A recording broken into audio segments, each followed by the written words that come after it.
This is PCA Lions Baseball. Prestonwood Baseball is brought to you by Freeform Chiropractic, Children's Health, Andrews Institute for Orthopedics and Sports Medicine, Harris Baguette, Cowboys Fit, Fast Signs North Dallas, Sky Ranch, Aquaterra Outdoors. Also by Texas Tiny Teeth Pediatric Dentistry and Orthodontics, Up-to-Date Roofing, Incentive Brands, Chick-fil-A at Plano Parkway and Park Boulevard, Comfort Maker Air Conditioning and Heating, Global Strategic, Milestone Electric, and Vista Physical Therapy. Now, let's go to the ballpark for today's warm-up show. Well, it is a cool, crisp night here at the Pregame in Plano as we welcome you to PCA North Baseball, our second broadcast of Lions Baseball in as many weeks as today. It'll be PCA North taking on the Covenant School of Dallas. Hi, everybody. Chuck Kelly. Happy to have you with us as we are in a much better place than we were last week because there's not a 20 to 25 mile an hour wind blowing straight in. Matter of fact, it is pretty much a calm night. Those flags are resting in straightaway center field right now. And even though the game time temperature is going to be right around 50 degrees, matter of fact, setting at 53 right now, it's not going to be anything like we had with that gale that was blowing last week. Well, for these two clubs coming in, PCA North and the Covenant School, each at 1-1 on the year. Now, you'll recall last week the 2-1 defeat here, the game of the Graham that we call for PCA North. Then they took on Shelton, beating them convincingly 9-0 in that game to even up the record on the year at 1 win, 1 loss. But there's still a bit of a bugaboo in there, and that's the strikeout bug, which they fanned 16 times in game 1, and they fanned 16 times in game 2. So certainly that's something that Casey Jones is going to want to get a handle on and try to improve that as they go on. But there were several contributors that did really good things in that Shelton game, and we'll talk a little bit about that as we'll have a visit with Coach Jones coming up here in just a few minutes. But of course, the one big thing that PCA had to deal with and had to work around was the loss of Cole McCaffrey, the big first baseman. And if you tuned in last week on the Monday game, you saw right after he hit that home run. Now remember, he was playing on a bum knee that he had suffered an injury back in football season, trying to play through it, do the best he can. Well, in the celebration, apparently he came down wrong, and there was an issue there, and we don't know how long that he would be out, perhaps season. I don't know. I'm not a doctor, but we'll just say that for now they're going to have to go next man up. Matter of fact, that's what Casey Jones said on the interview that you'll be seeing here in just a few minutes. So one big guy out, so that makes 3 now on the year that the Lions were hoping that they would have in the starting lineup that are now not. So just kind of have to try to piece things together and try to keep things going. But Coach Jones did say that it was a very positive thing to get that win. Not that anybody was down in the dumps after one loss, but you couple that with the loss of McCaffrey, it's kind of a glum moment there after that defeat last week here at the Graham. But then the win kind of picked their spirits back up and things pointing the right direction. Now, the Covenant School out of Dallas coming in here again at 1-1. Pretty good baseball team. They are a larger school, just like last week's opponent was, but Covenant, 19 state semifinalists. They lost to Amarillo San Jacinto that year, who won the state championship. Last year they went 9-12, lost in the first round to Lubbock Christian. So they've got some things to hang their hat on from the past. Now, so far, the 2 games they played this year, they lost 21-1 to McKinney Christian. Not a good way to start the year, but again, Shelton was their next opponent. They turned around and beat them 8-3. So there's a little bit of a measuring stick right there. You can compare those scores and kind of get an idea of what's going on there. So Jesse Olvera, the head coach of the Covenant, and his assistant, Pete Fitzsimmons, he's not going to be here tonight. And he has a good reason, because he's the boys soccer coach, and they're in round 2 of the playoffs tonight. They won state last year. So he's not going to be here. And believe it or not, and I want to see this, and we'll try to catch it on our cameras, that there's only going to be one coach for the Covenant School, and that is Jesse Olvera. So we'll see how that works out. He said, man, if we need a first base coach by now after all we teach you, then we're in bad shape. But we'll see how they do. But anyway, pretty good matchup here at the ballpark. And again, it is a beautiful night. As you can see, the lights are on here at the yard, and teams going through their pregame in and outs, and we'll have baseball coming up for you at the top of the hour. So PCA North and the Covenant School right here for Metro Sports Communications, and we will have plenty more to get you ready for this one. We've got a visit with Casey Jones, the head coach of the Lions, coming up in just a moment. And then, of course, we'll have our starting lineups as we move closer to first pitch. So some of the fans starting to file in here. Again, it is a cool night. They're going to be bundled up, but again, without the wind, it's serviceable in shirt sleeves, especially if you're inside like I am. But anyway, that all works out fine. So that's what we got on deck. We got PCA North. We've got the Covenant School, and they're going to do it tonight, a 7 o'clock first pitch, and we're so happy to have you with us here. Let's go ahead and take an opening timeout, and when we return, we'll hear from Casey Jones, get his thoughts on tonight's game and what's transpiring in the land of Lion baseball, and all that and more coming next from Metro Sports Communications. Is pain, stiffness, or discomfort keeping you from feeling your best? Hi, I'm Dr. Colby King with Freeform Chiropractic, where we help you move free, feel free, and live free. If pain or stiffness is holding you back, it's time to take control. Visit Freeform Chiropractic for a consultation. Let's create your game plan to move, feel, and live free. At Paris Baguette, our expertly crafted cakes, decadent pastries and breads, and freshly brewed coffees are always served with a smile. To find your neighborhood bakery cafe, visit parisbaguette.com.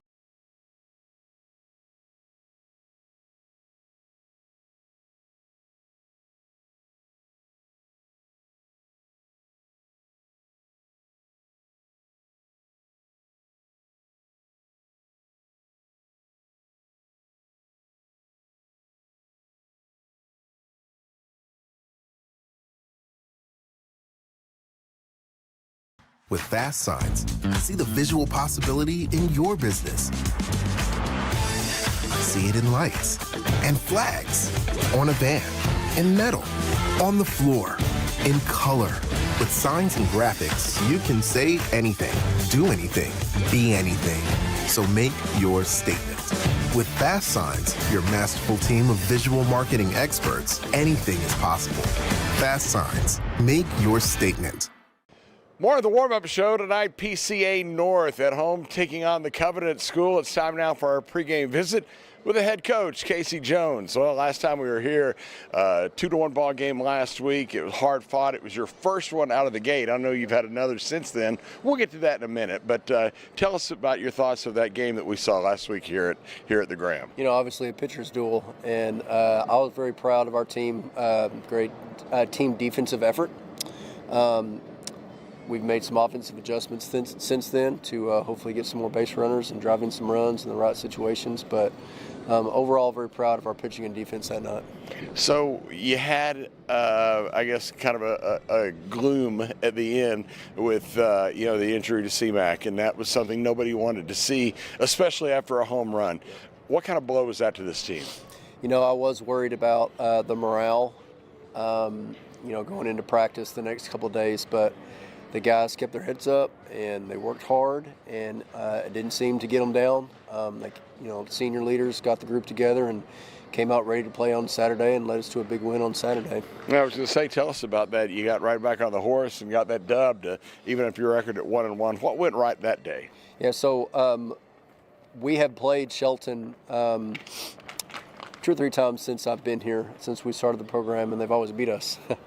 And so it would have been easy for our guys to, not go into that game with some confidence. But we came out bat swinging, got some base runners on, and, I was very proud of how we responded, especially after, the injuries that we've gone through and the, heartbreaking loss on Monday night. Just very proud of how they came out and battled. And beating that team 9-0 was a big win for us. How much of that loss of CMAC was mental, that you had to get over your team? I mean, because that's a guy that's popular on the team. You know, everybody likes him, and then all of a sudden, ooh. So how much and what did you do to help get them over that? You know, we just talked about next man up mentality. You know, we are going to win as a team, lose as a team. And we've got guys that have worked really, really hard, along with Cole, that may not be as talented, but they know the way that we play line baseball here. And those guys we can plug in and know they're going to give it their all. And we still have a chance to win every night. You mentioned the contributions against Shelton, and for those that didn't get to see the game, kind of run through those as your memory serves. Two had big performances. Yeah, so the freshman catcher had a big performance offensively. He got a bunt down that moved a runner and ended up scoring a runner. Had a big base hit through the middle that also scored a run. And then another freshman second baseman, Jackson Gilbert, had a base hit RBI at the beginning of the game to really get us going. So very proud of those young guys and how their approach at the plate and coming out being aggressive. And we're going to need that again tonight for sure. We did a little bit of foundational scene setting last week, but how much do you guys get to work during the week? How long is practice time? And, you know, what goes on there to prepare them for games? Yeah, so a couple hours of practice, we can get in what we need to. You know, we are also working around guys that are involved in track. The size of school that we are, we want our kids to be able to be involved in multiple things. And so I can't have a 3-hour practice because I've got guys that are needing to go play guitar at church on Wednesday night, you know, stuff like that. And also, you know, guys that are going to track practice and things like that. So the way we manage practice, you know, we're going to get in a couple hours what we need done, whether it's batting practice, defensive focused, situations, fundamentals. You know, that's the sign of a great coach, is being able to look at how much time that you have and build practice around what the kids need. And I feel like that's something we emphasize here. We talked about before last week's game, it was only one game. Well, the win was only one win, but how much better was that to get in the win column, and now you can start moving forward? Yeah, definitely a big morale booster. You know, it could have been something that really affected our season, going 0-2 at the beginning after losing the players to injury like we did. But again, like, it's just non-district. This has no bearing, no influence on whether we make playoffs or not. And so we just keep telling the kids, like, just focus on getting better every day. In the end, the results are going to take care of themselves. And, you know, if we focus on the right things, you know, playing hard, being a good teammate, being coachable, then it's going to work out in the end. Tonight's opponent, the Covenant School, I don't know how familiar you are. I'm just learning the first time. So what do we have on tap tonight? So Covenant is another school that's bigger than us as a Division III. We did play them last year, and they had some good pitchers that shut us down offensively. So we are looking to respond this year and come out with some aggressive bats. And he was our Monday night starter, and he just got better and better as the year went on. So I'm expecting better performance out of him, more strikes from the hill, getting ahead of hitters, and he's going to give us a chance to win. When you evaluate his performance, I'm sure he's doing it right along with you. What was your take? I mean, you just mentioned kind of the short version of it, but, you know, what was your take on his game last week? Yeah, I was very impressed with how he was aggressive with his fastball, getting ahead of hitters early. You know, Cormdale scored 2 runs, and if we take away a throwing error here and there, there's a possibility that they don't score any runs. And so Max is a very confident kid, very emotional kid, and so if he just stays within himself and focuses on the task at hand and one pitch at a time, one batter at a time, he's going to be all right. Sounds like, speaking of being all right, that you're battling some allergies or a little under the weather. What's going on here? Hey, some days we'll have a south wind, some days we'll have a north wind. The other day we had a west wind. There's stuff blowing in from everywhere. So, but you'll tell us which one it is. Your nose will tell us. Oh yeah. So, but tonight we have very little wind, 50 degrees at first pitch. I checked the weather, so it should be a pretty night tonight. Looking forward to it. Hate those allergies. Coach, good luck tonight. Thank you. Appreciate it. That is Coach Casey Jones here on the warm-up show. We'll take time out here when we return, starting lineups and more to get you ready for this one. It is PCA North taking on the Covenant School, and we'll have more after this. You are tuned in to PCA North Baseball from Metro Sports Communications. The Children's Health Andrews Institute is helping me get back into the swing of things. They're getting me back to reaching new heights. Back to sticking the landing. Back to setting goals and scoring them. Back to more than a game. As experts in everything from orthopedics to performance training, we specialize in getting DFW athletes back to doing what they love.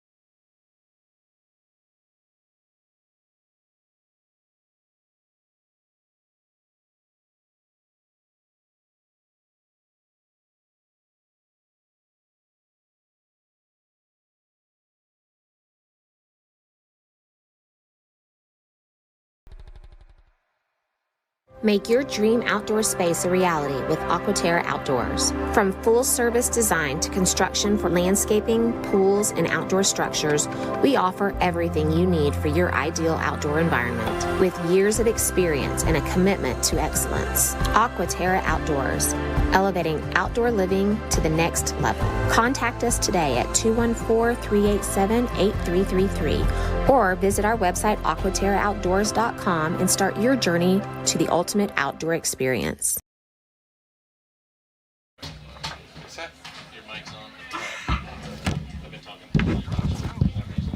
We continue here from the Graham. It's had to run down and get the umpires today. You can't do a game without the umps, so give me just a second and we'll be ready to get you the lineups for this ball game as we're getting a little bit closer to opening pitch, still a few minutes away as the Lions and the Covenant Knights get set to do battle here. As you can tell, I had to scamper up here momentarily, and man, it's one of those times, Barry, I wish we had one more break. That would be a little bit better, but I'll do what we can here, see what we can. Let's go ahead and give you 20 lineups first for the Covenant School. Again, record 1-1 coming in. Jake Haas will lead off. He will be the third baseman. Duke Black will be the shortstop. He's batting at the 2-hole. Wyatt Horan will be at first base, and he will bat third. In the cleanup spot, it is Kennon Flynn, the catcher. Everett Horan will be in center field. He'll hit fifth. Henry Holt will be in left field, batting sixth. Luke Weatherford will actually be the designated hitter in the seventh slot. And he's going to be hitting for the pitcher by the name of Henry Booyah. And if you're an old ESPN fan and love Stuart Scott, then that's exactly how you say it. It's spelled B-U-J-A, but the starting pitcher, Booyah, tonight. So that's a good look anyhow. Number 8 slot, Hudson Lashley. And if that name rings a bell, well, it should. He's at second base. He is the son of SMU head football coach Rhett Lashley. Andrew Wagliardo will be in right field, and he will bat ninth. So again, the batting order for the Covenant School is Haas, Black, Horan. That's Wyatt Horan. Then Flynn, Everett Horan, Holt.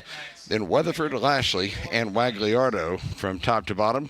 And we will have PCA's lineup now. Let's flip the card. Max Barth will lead off. He will be the pitcher tonight. Peyton McDonald will be at shortstop, and he will hit second. Nealon Harris will be at third base. He is in the number 3 slot in the order. The cleanup hitter is the catcher. That's Colton Barth. Jackson Gilbert will be the second baseman. He will hit fifth. Wyatt Mason will be at first base. He bats sixth. Tyler Teague will be in center field in the number 7 slot. Hitting 8th is Henry Mitchell. He is the left fielder. And Caleb Dysart will be the designated hitter, and he will bat ninth. So it's Max Barth, McDonald, Harris, Colton Barth, Gilbert, Mason, Teague, Mitchell, and Dysart for the PCA North Lions. Again, both of these teams with a 1-run record coming into the game. And there you go. I managed to survive that one. That was pretty good coming up those steps in a hurry. But oh, well, better late than never. The skippers are meeting down the field, as you can see, with the umpires. And, again, quite a nice, 2 nice men, really, that you met with both. And, of course, everyone knows Casey Jones, the fourth-year head coach at PCA North, record of 35-18 overall. Again, the native of Decatur, which is kind of out west of here a little bit. It'll take you probably about an hour or so to get there. But anyway, he's got the team that went 11-4 back in 23, 16-4 in 24, 7-9 last year. But again, a perennial playoff team here for PCA North. And then for the Covenant School, Well, they've got the skins on the wall as well. And the Covenant, in case you're kind of curious, it's down a little bit toward Dallas there. I think it's 635 and 75, kind of where the school sets. It's a Christian classical school, just over 30 years old now. Probably about 200 kids in the high school. They do have some theology-based classes as well. It's just the classical, so that tells you a little bit about the Covenant School as we get ready for that one. So the starting lineups again being introduced here below by Mr. Barth here in the booth, and we're getting those fellas out there. And we'll, of course, have our prayer and our anthem coming up here in just a moment. So let's go ahead and take our final pregame timeout, and when we return, we get closer to opening pitch. So all that and more when PCA North Baseball continues for Metro Sports Communications. You gotta dip your chicken strips. Hey, this is Kiani. And this is Tabitha. And a little thing we love about Chick-fil-A chicken strips is all the different sauces we can dip them in. I like to line up all my favorite sauces so that in every bite, I have a different flavor. Then, with the tenderness of the chicken, the juiciness of it, it's all there. And for me, I like to mix my sauces so I get a little tang and I get a little sweetness all in one bite. That's just a recipe for a good time, That's what makes it for me. That's what does it for me. That's what I'm saying. Real guests paid for their testimonials. Are you injured or in pain and not sure what to do? Schedule a complimentary injury screening and talk to our physical therapists at Vista PT to see if physical therapy is right for you. No prescription or referral is needed. Well, the PCA North Lions are being introduced right here to the fans below. Again, one key injury that was suffered a week ago tonight. We mentioned Cole McCaffrey with that knee injury that he had lingering from football. He certainly aggravated that after he hit the home run. So he is out tonight. Now he joins Ethan Elliott, who would have battled for a left field spot. Took a pitch to the hand earlier, broke a finger, so he's not going to play. And sophomore Andre Flores, who was a third baseman last year, tore his ACL in football, and he's out for the season. So 3 PCA North Lions unable to play. And when you have a roster that doesn't have the sometimes 20, 25 people that a UIL 5A, 6A team. Some have 30, believe it or not. But anyway, when you have a few guys to choose from, it gets a little bit tougher to fill in the blanks there. But these teams love to play baseball, and we'll find out more about that. Well, let's pause momentarily here for our pregame prayer and our national anthem. That'll be coming up right now.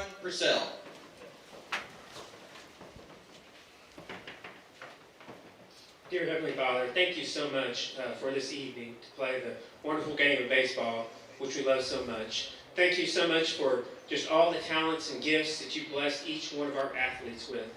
Lord, we pray that what we do here tonight brings you honor and glory from the actions on the field through the stands and the dugout. Lord, pray especially for just your protection, that everybody makes it through the game, stays healthy, and for your protection on the way home as both teams travel back.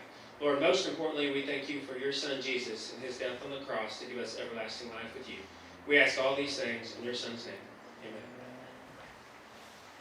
And now, please remain standing as we honor the United States of America and the men and women who serve to protect it with the playing of our national anthem.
Let's play ball.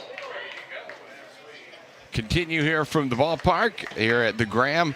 Don't know about you, but now hearing that anthem after yesterday just has a little extra pump to it. I guess there are a few people that were in a cave yesterday morning, but I mean, you could go to late service at church, which, you know, I had to do that because that was one of the most amazing sports moments that I can recall, with the United States winning the men's gold medal in ice hockey. And now you hear that anthem when they put it up there. I mean, play the anthem. It's just so awesome. But anyway, so not that I didn't like the anthem to start with, I do, but it just got a little more oomph to it right now, coming on the heels of that yesterday.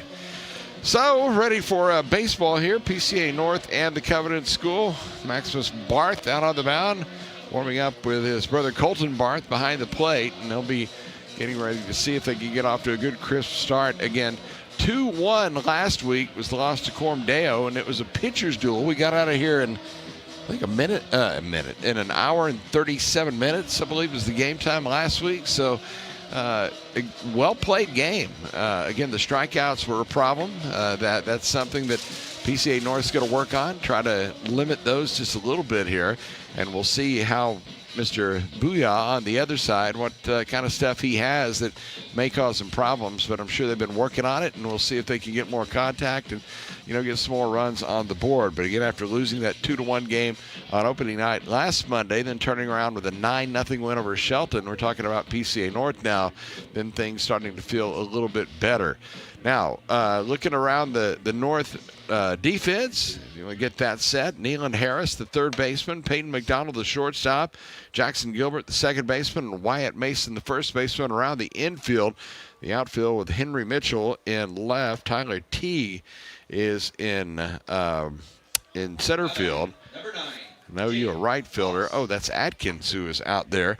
So in right field, that is going to be Chase Atkins, the junior there. So we are just about ready to get it started. So sit back and enjoy a little Monday Night Baseball here at the Graham as Jake Haas stands in. From the right side, third baseman swings at the first pitch he sees, dribbles it past the mound, picked up barehanded by the second baseman, and Gilbert with a nifty play to first base to retire Haas, and there's one gone here in the first. Well, how about that? That's a little showmanship right there from Mr. Gilbert, who came in and saw the ball was just barely rolled, he mustered on it, so he picked it up with his bare hand and threw out the runner, and one out. Here comes Duke Black, the shortstop, to the plate. Black, another right-handed hitter. He is a senior. As the first pitch on the way, he fouled back to the screen, 0-1. Now, Black was a football player. Now, on senior night, kind of a bad story against TK Gorman, team from down in Tyler. He actually fractured his neck after the halftime ceremony and all that, went out in the third quarter and had that injury. And that, of course, sidelined him for the rest of the year as he takes a strike here, and it's 1-1. So he just got cleared to go back to play, you know, full on 100%. So here he is tonight as that delivery outside, 2 balls and a strike. But for Black, his head coach, Jesse Olvera, telling me he only knows one speed, and that's all the way, full throttle. As that pitch sails in and hit him, and Black will trot down to first base, becoming the first base runner of the ball game. As Haas, of course, bouncing out. Now Black with a hit by pitch is on at first. That'll bring up Wyatt Horan. He is the first baseman. Horan, is senior, kind of sets the tone of this team, the spiritual leader of the club. Stands over the plate from that left side, takes the pitch away, 1 ball and no strikes. They hold the runner at first base. Mason over there on the bag with Black, getting a short lead. Look over there from Max Barth. Now comes to the plate. Runner goes, pitches outside. The throw down not nearly in time, and a stolen base for Duke Black as he got a good read right there and took off. And that's kind of what they do. Coach Olvera is telling me they have that green, green, red philosophy, and they're going to run every chance they get. And that's certainly the case right there as they took off first opportunity. And now a man in scoring position here in the top of the first inning. Pitch to the plate. See high and inside. Is our scoreboard not operable tonight? We're gonna have to keep it with my fingers again. We're telling that story recently of a game I had to do a couple of years ago. The entire game we're using our fingers on the desk, and you just forget about it. That was ball 4, by the way, and so that'll trot Wyatt Horan down to first base, and runners at first and second, 1 out. Here comes Cannon Flynn, right-handed hitting catcher, will stand in. Flynn, a senior, kind of their Lou Gehrig Ironman. Now, if you say, well, what's that about? Well, they had a couple of tournaments last year. Now, all they had was 9 players, and he's the catcher. Pitch is high for a ball. Of course, like in the major leagues, you'll see one game, the catcher will start game 1, and somebody else will save his legs and let someone else catch game 2 and let the normal catcher DH. Well, he didn't do that. He played an entire tournament and caught every single pitch. And delivery high for a ball. 1-0 to Flynn. 2 on here in the top of the first inning. The Covenant School right here at the Graham against Prestonwood North as the runners go. The pitch down to the turf, and both move up 90 feet as they took off. So a couple more stolen bases as Black goes over to third and Rand goes to second. So first base now open with Flynn at the plate. As the wide at the pitch. That's a called strike. Nice pitch right there by Barth. It came right down the middle. Max had a really good game last week on Monday night. Again, tagged with a loss and a 2-1 defeat. That one popped out of play. And again, we're getting the scoreboard rectified, and we'll have that coming shortly. Is now, again, 2 in scoring position. The delivery's a curveball, and that is a called strike 3. Boy, that was a beauty. Started on the inside part, inside the plate, and then cut across the Black at the last second. So Flynn gets rung up, and that is the first strikeout of the ball game for Max Barth. And now that'll bring up Everett Horan, and of course that is Wyatt's brother. Stands in for the right side, swings at the first pitch he sees and pops it up foul territory. First base side, beg your pardon, and it drops over next to the dugout over on the Prestonwood first base dugout side. So Horan will get a free swing on the house here. No balls and a strike. Everett is a sophomore. Again, he's the third Horan. Layton graduated last year, and of course Wyatt a senior. Now Everett a sophomore. His dad, Eric, serves as a volunteer assistant coach. It's a check swing strike on the outside corner. So Barth jumps in front, no balls and 2 strikes here with 2 out and 2 on, both in scoring position here in the top of the first. Big pitch here, breaking ball, tried to get him to nibble, but it's outside. Count goes, I believe, to a ball and 2 strikes. Infield playing back. Third to first, outfield pretty much straight away. Here's a fastball swung on, and that one is fouled back out of play. Stay a ball and 2 strikes on the hitter. Again, 52 degrees here at the ballpark. Supposed to head down into the upper 40s before all said and done. Then it's going to get back up in spring-like temperatures for the next week, which for a cold weather guy like myself is not good news. We got robbed on winter this year, but it's baseball weather. Here's the swing, and this one is hit in the air over on the first base side, and again giving chase. Mason saw it drop back out of place. Quite a battle going on here between Max Barth and Everett Horan, the number 5 hitter in the Covenant order. The Knights, again coached by Jesse Olvera, the 40-year-old native of Abilene. Pitch outside for a ball. Kind of goes to 2-2. He went to Abilene Christian School. Now, that is not to be confused with Abilene Christian University, which he would later go to in college. He got out of Abilene Christian School, it's a private school, in 2003, and then ACU in 10. As that pitch is outside for a ball, and the count now is run full at 3 balls and 2 strikes. Big pitch here early. Barth trying to get out without any damage as he delivers that one downstairs for ball 4. So a walk fills the bases. 3 Knights on the bags without the benefit of a hit, and now that'll bring up Henry Holt, a freshman left fielder, left-handed hitter who just joined the team from basketball, just came aboard So, this fella's been wanting to get into action. He's got it right now. The bases loaded situation. Takes the fastball high, and it's 1-0. Coach Olvera telling me he's been kind of tugging at his shirt sleeve, saying, hey, come on, I'm ready. I want to play. He said, okay, you got to work back into it. That pitch is inside for a ball, 2-0. So now Barth is going to have to bear down because he doesn't have anywhere to put Henry Holt, number 6 hitter in the Covenant order. The bases are full of Knights right now in a scoreless game at the top of the first. Here's the pitch way outside, ball 3, and it's 3-0. So now it becomes very much a hitter's count, and Henry Holt, the freshman, can decide what he wants. 3-ball pitch on the way. Strike on the outside corner. By the way, our plate umpire tonight out of the Collin County chapter is Nick Dietrich. He's calling balls and strikes. Patrick Lenahan is out in the field in this two-man crew. Here's a swing, and that one fouled away back to the screen over on the third base side. So Barth has rallied now from 3-0 to come back and fill things up. 3 balls and 2 strikes. The runner at third is Black. Wyatt Horan at second. Everett Horan at first. And with Holt at the plate from the left side, Barth trying to finish. Runners go, and the pitch way outside, ball 4.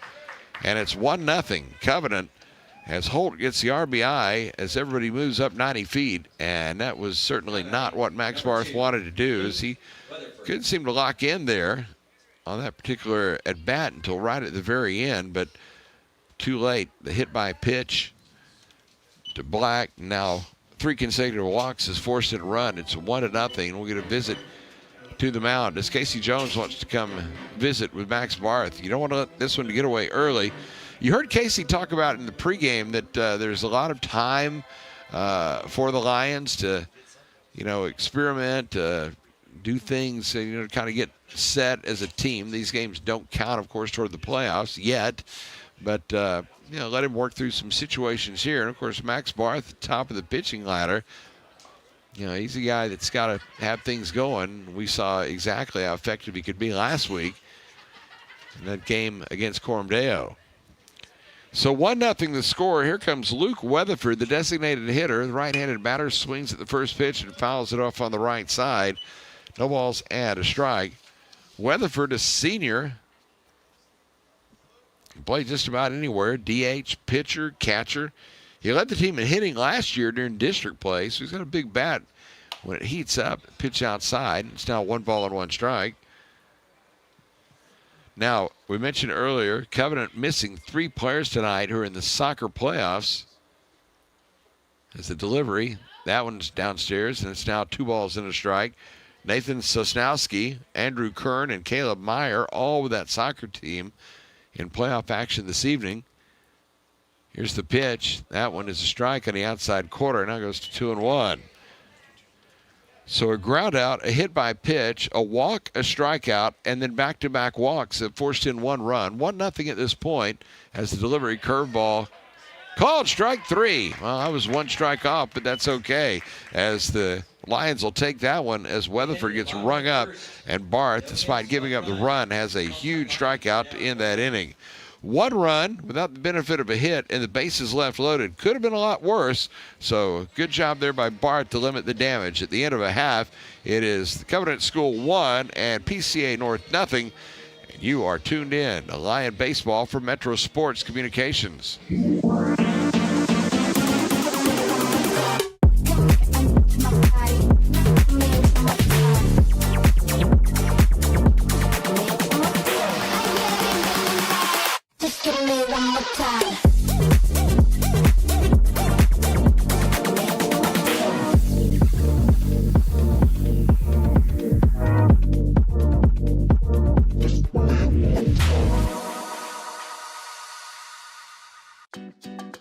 At Paris Baguette, our expertly crafted cakes, decadent pastries and breads, and freshly brewed coffees are always served with a smile.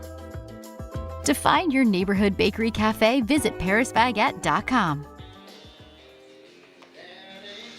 We go to the bottom of the first inning. PCA North trailing 1-0. Max Barth, Peyton McDonald, and Neelan Harris set to go against the right-handed pitcher who goes by Booyah. That is his surname. And again, for ESPN fans, 20, 30 years ago, and Stuart Scott, that was his exclamation when certain basketball highlights went on. So Henry's one of my favorite guys already. So we got Booyah pitching to Maximus Barth. So it's the all-name team right now to get it started in the bottom of the first as Barth set to stand in. And we'll see if PCA North can get that run back, as Barth, of course, newcomer of the year last year. Can you get off to a hot start this season wearing those brilliant light blue spikes? As the first pitch on the way is a breaking ball for a strike, and it is 0-1 here. So Booyah get the call for the Knights, delivers back, swing, and that one is hit down the left field line, and it'll get inside the chalk and down into the corner. Rounding first, on his way to second, and thinking about third. He's going to slam the brakes on and go back to second base. Was low, and the ball came free, but yeah, he's going to go ahead and move on up now, as it was Max Barth, who may even try to come all the way home, and he will. He'll score, and we're even at 1. How about that? Well, a double by Barth, and then a throwing error back to the infield as it escaped. They'll charge that, I believe, to hold the left fielder. And right now an unearned run, but North will take it, and it's 1-1 just like that. Well, you take it how you can. A double and an error, but the run crosses the plate. And now here comes Peyton McDonald. He is the shortstop. Right-handed batter. Here's the wind of the pitch. That one is swung on and missed, and it is 0-1. Well, McDonald getting his first AB here. Got a 4-year starter, quarterback on the football team that did well in the playoffs last season. Here's a swing and a bouncer back through the middle toward the shortstop. Charging Black has it, throws to first. Nice scoop of the first baseman Haran, and there's out number 1. McDonald retired 6-3. That'll bring up Nealon Harris, the third baseman. Harris, a sophomore. The guy that has played a whole lot of positions for the team already. Very unselfish hitter. Wide of the pitch. That one is a strike, and it's 0-1. Again, 1-1 here at the bottom of the first inning. Barth with a double, and the throwback to the infield. Got loose down the right field line, and he just kept trucking around the bases. There's a called strike. Even a 1-1. Henry Booyah is the sophomore who throws in the mid-70s. Doesn't throw anything hard. Fastball, slider, and a changeup. There's a tapper in front of the plate. Going to be a tough play. The catcher picks it up, and Flynn throws to first in time to retire Nealon Harris. So 2-3 in your scorebook. Not a pretty nifty play right there for Cannon Flynn. He came out and jumped on it in a hurry, duck on a June bug style, and threw to first base. For round number 2, now to bring up Colton Barth, the catcher.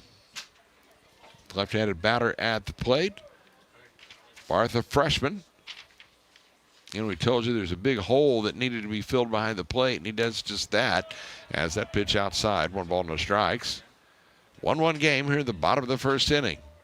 Glad to have you with us tonight. Here's Booyah ready, delivers. That's a strike. So working the zone right now. Again, the infield has Haas, Black, Lashley, and Haran. That's Wyatt Haran from third to first. Holt, Everett Haran, and Wagallardo in the outfield as a bouncer to the shortstop. Black has it, throws across in time, and that retires Colton Barth to end the inning. But the Lions even up the score, 1 run, 1 hit, 1 error, and nobody left. We go to the top of the second, got a brand new score, even at 1, as you've tuned in to PCA North Baseball for Metro Sports Communications.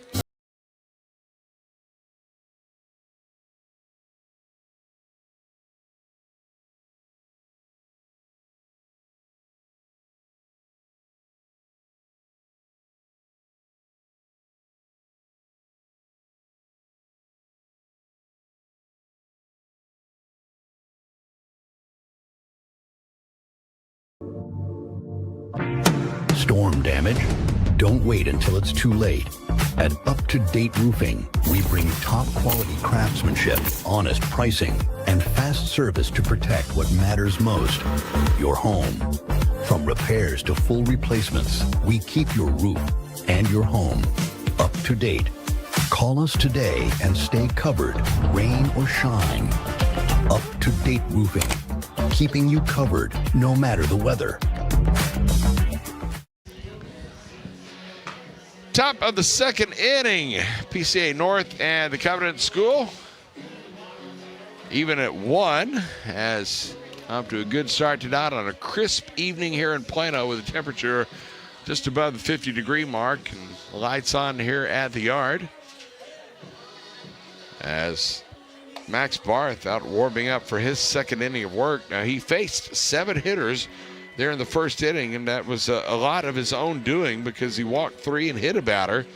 But as it is, no hits allowed and only the 1 run across. So we're even Steven as we go here to the third. And now Hudson Lashley, second baseman, comes up. Again, the son of SMU head football coach Rhett Lashley, who is known to come out and watch a lot of his son's games. This is a little bitty guy from the right side. It's the first pitch to Lashley. He's taken for a strike, and it's 0-1. However, don't be fooled by that size because he is gritty as they come. And his twin brother Thomas, actually a football player for the Covenant Schools. He swings and misses here, and it's now no balls and 2 strikes. But, you know, it's really ironic that Lashley, in his future days, hopes to be a coach, like an offensive coordinator. Can you imagine that? There's a pop out to the second baseman, Gilbert, who hauls it in, and there is out number 1. Will pop out, retires Lashley. I was going to say, if a dad's a head football coach in a Power 4 football team like SMU, that would be a natural career path to follow in his footsteps somewhere. Get some pretty good mentorship there, wouldn't you think? So here's Andrew Wagliardo who comes up. He is the right fielder, batting for the right side, swings and misses. And it's 0-1. So Bobby teaching me here that you can look at Game Changer, which of course is that trickery of the devil to watch a game. Swing and a miss. It's now no balls and 2 strikes. You can keep up with the count. So doing that for now. Set at the letters. And Barth ready, comes to the plate, threw that one right through the wickets of the catcher, his brother. Colton Barth back to the screen. It's now 1 ball and 1 strike. Got to see the PCA team, Lions, before this. As a curveball called, strike 3. Nice pitch right there from Maximus Barth to Fan Wagliardo, and he's gone. Now batting, number 9. 2 out here in the second inning, and here comes Jake Haas, the third baseman. But yeah, so Prestonwood was working out. They play in tournament action coming up this week, Thursday, Friday, and Saturday, and it's good to see those guys. As the pitch downstairs, 1 ball and no strikes. We bring you all of their home games here on the PCA network, but they've been on the road for a while, and they're going to be on the road for a while, probably out for 2 more weeks of tournament play, and then I think Minimester comes after that. So their next game here would be on St. Patrick's Day. Looking forward to that. Come back home. Here's the wind of the pitch. Swing and a miss. And that will take us to a ball and 2 strikes here. The 2 outs and the bases empty. Top of the order, Jake Haas at the plate. A freshman third baseman. Led his junior high team in middle school to a couple of district championships in the TAPS. That's TAPS, Texas Association of Private Schools, not to be confused with the one that has 2 P's in it. But here is Haas waiting at the plate and takes that one away for a ball. So 2 balls, 2 strikes. Haas bounced out to the second baseman Gilbert his first time. And speak of the devil, the wind has started to kind of flutter a little bit. We can feel it here in the booth. Wide of the pitch. That one is over the head of Haas, ducked away. So I'm not going to I got an offer on that one, and it's now 3 balls and 2 strikes. Bases empty, 2 out. We're in the bottom of the second in a 1-1 game. Glad you're with us as that pitch downstairs, ball 4. And that is already the 4th walk allowed by Max Barth. as Haas goes down to first base. That'll bring up Duke Black. And another right-handed batter. We tell you about that injury earlier. You know, the good news is he came back and, you know, ready to go. He's actually been the closer the last couple of years, despite the fact he has one pitch. The runner goes. That one is swung on and hit over on the third base side. It'll be a foul ball. It's over to Corral at Harris, and he'll flip it back to Barth. But yeah, I was talking to Coach Olvera about it, and I said, well, what's his repertoire? And he said, well, it's a fastball. Okay, what else? That's a fastball. He said he just winds up and lets it go. It's kind of like a pitching machine. Now, I don't know, you know, how much gas he has on it. I guess we'll find out if we get to see it, but I found that very entertaining. Runner being held at first, and he'll throw over as Barth keeping an eye there on Jake Haas again. They are apt to go, is Covenant, because looking at their numbers so far this year, they've already got 7 stolen bases. They haven't been caught yet. There's a breaking ball for a strike. And now it goes to 0-2. They've already tacked on 3 more tonight, so that actually pushes them into double digits with 10. They've only played 2 games plus 2 innings. Another check to first. Get an all-synthetic surface here at the Graham. Beautiful ballpark here on the Prestonwood campus. Another check to first. Boy, they almost had him right there. He's leaning one way or the other. To either side of the big elevated wall in center field, 390 feet. It'd take quite a clout to get it over that batter's eye out there. Line and the pitch. Called strike 3 in the outside corner. Black knew it. He went straight back to the dugout. That was just a good pitch there by Barth, and that will end the inning. No runs, no hits, and a man left. We go now to the bottom of the second. It is PCA North 1 and Covenant 1. More after this from Metro Sports Communications.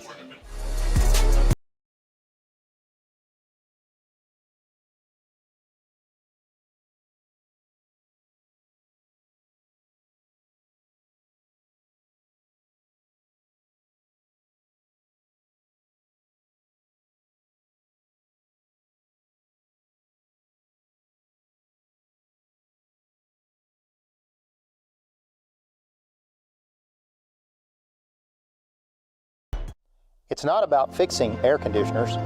It's not about the thousands of hours spent training.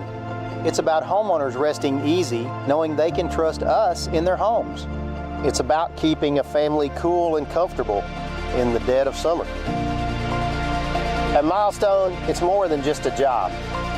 It is and always will be how we help people.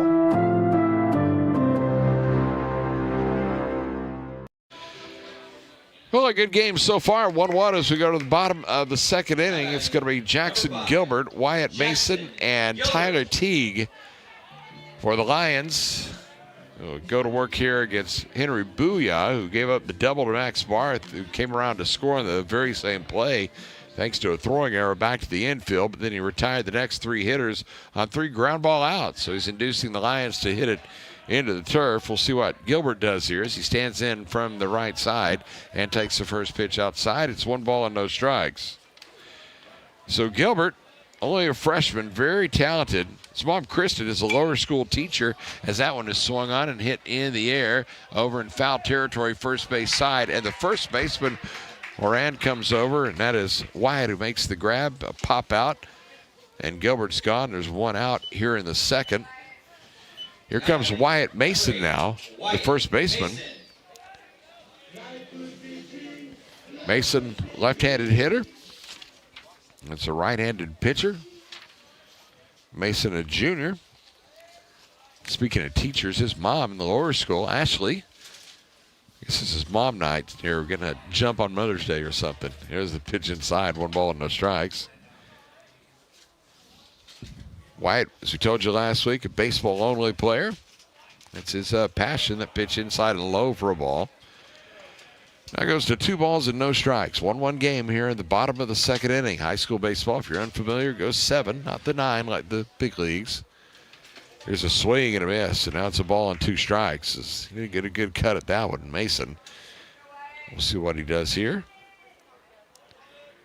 Have to protect the plate as the 1-2 pitch from Booyah on the way. And that one is downstairs. And now we're even at 2 balls and 2 strikes. And again, that wind, we can feel the puffs here in the booth. Now, go out in the outfield, the flags that are hanging either side of the big wall out there, they're not moving. As that one is swung on and hit toward the first baseman, gathered up there by Harad, and it'll go to the bag and beat Mason. Tyler T.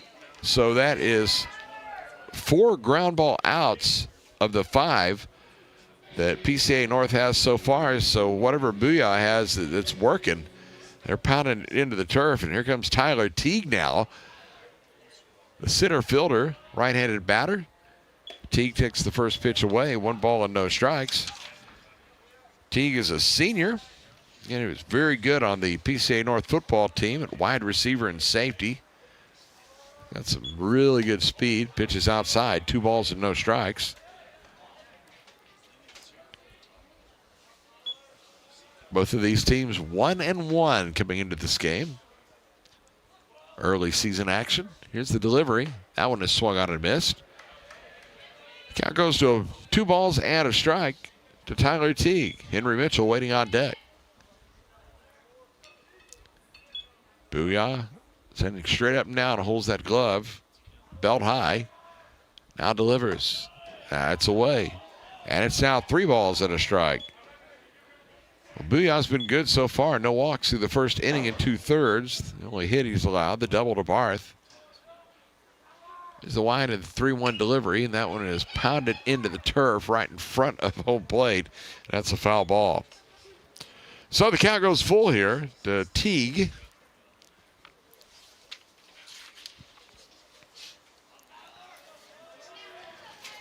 It's a transfer, a sophomore year from Salina to here at PCA North. Here's the pitch. Called strike 3 on the outside corner. That was on the edge, and Teague got rung up looking. So 3 up, 3 down. Go the Lions here in the bottom of the second. We go to the top of inning number 3. Still tied at 1. Make your dream outdoor space a reality with Aquaterra Outdoors. From full-service design to construction for landscaping, pools, and outdoor structures, we offer everything you need for your ideal outdoor environment. With years of experience and a commitment to excellence, Aquaterra Outdoors, elevating outdoor living to the next level. Contact us today at 214-387-8333 or visit our website aquaterraoutdoors.com and start your journey to the ultimate outdoor experience.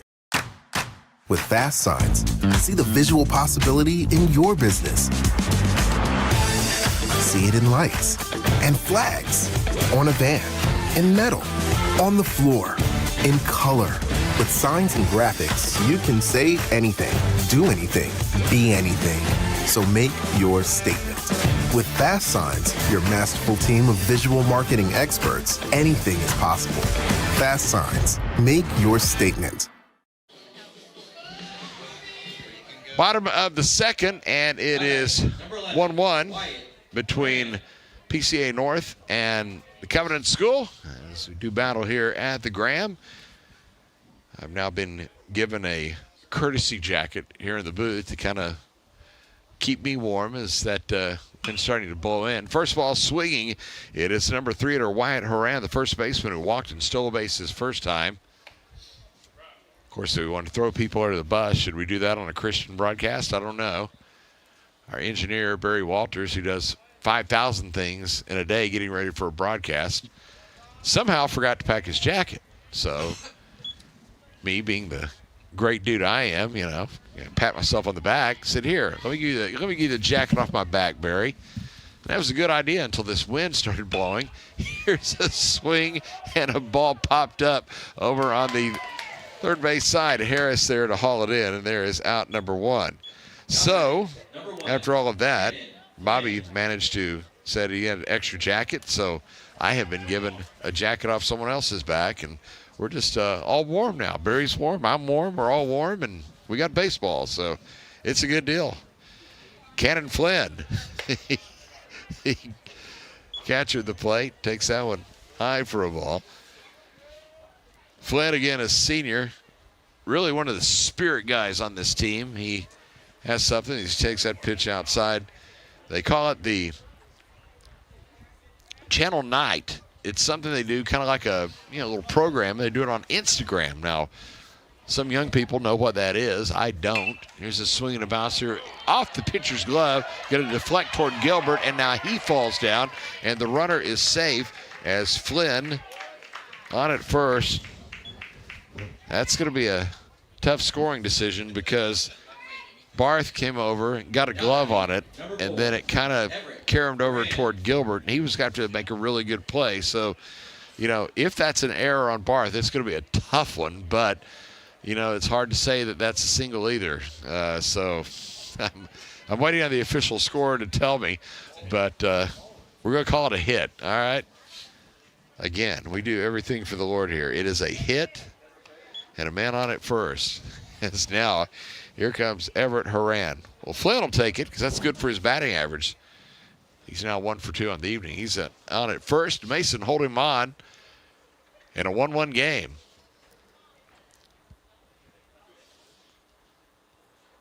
Here's Barth. High for a ball. And it now goes to 2 balls and no strikes. Again, starting to warm up here. Temperature is going to be in the 70s and 80s over the next 6 to 7 days, looks like. Don't see any chance of rain in the forecast. Won't be interfering with baseball practice or games. That pitch outside, and it now goes to 3 balls and a strike. Again, Barth already has walked 4 batters in the game. He's got 1 on 1 out here in the 3rd inning as he checks to first base. Again, wearing those bright blue spikes. As he gets ready. Set at the belt, the pitch. That's a strike at the belt. And the count goes to 3-1 here to Everett Horan. Again, a sophomore. His dad, Eric, again serving as a volunteer assistant on the team. That pitch inside for ball 4. There's a free pass. It'll push the runner to second as Flynn will go there. On first is Everett Horan. And here comes Henry Holt now, the left fielder, who walked his first time up. Freshman, we told you, just come over from basketball, but he is a baseball kid at heart, according to his coach, Jesse Olvera. Pitch outside, and it's 1 ball and no strikes. Well, welcome our fans listening, all the PCA North fans tuned in, and also those from Covenant. Welcome you aboard as well. Here's the set and the pitch. That one is fouled back to the screen. It goes to a ball and a strike here. There are 2 on and 1 out. We're in the 3rd inning. Of course, double play would be just peachy, but that would require the ball being hit pretty much the right place to turn that. It's a check back to second, delivery, and that one is down as a strike. Got him knee high, and it's 1-2. I thought that one might be a little bit down in the zone, but got him right at the knees. And that was a good pitch right there from Barth. Let's see if we can replicate that. As Holt ready from the left side. Check back to second. The delivery's a curveball. That one is hit over on the right side of the first baseman. Gathered there. Nice job as Mason fields it. Flips to Barth covering. And there is out number 2. So that's that pitcher's fielding practice. And, nice to see the execution there by Mason, first of all, to play at the first baseman, and then for Max Barth to get over there and cover the bag. And that's exactly how you do it in the big leagues. And so on the play, Flynn moves up to 3rd.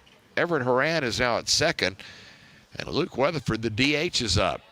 That pitch is inside for a ball. 1 ball, no strikes. This fella is one of my favorite, of course, since I grew up in Weatherford. And pitch, strike on the outside corner. And it's 1-1. Been doing some broadcasting of the Rue baseball games for a while. Be doing some this weekend in San Antonio. Here's the pitch, swung on and tapped over on the 3rd base side. Going to be a heck of a tough play as Harris will have to eat that one and a run scores. Well, it was just a little dribbler, and again, Max Barth tried to get over there, but he really had no shot at it. And instead, Harris picked it up.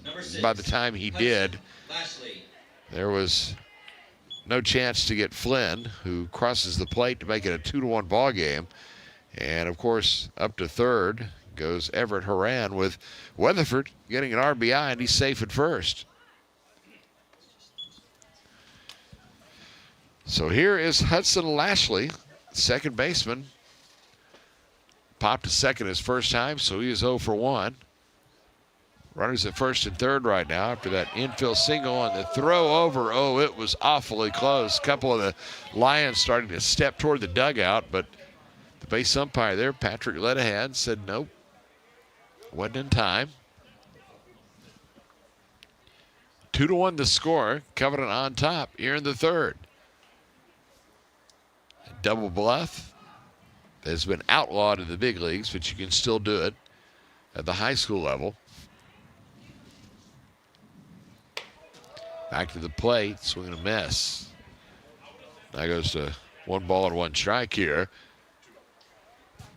Oh, beg your pardon, that was out of the zone, so change that. 2 balls, no strikes. You see on your screen there.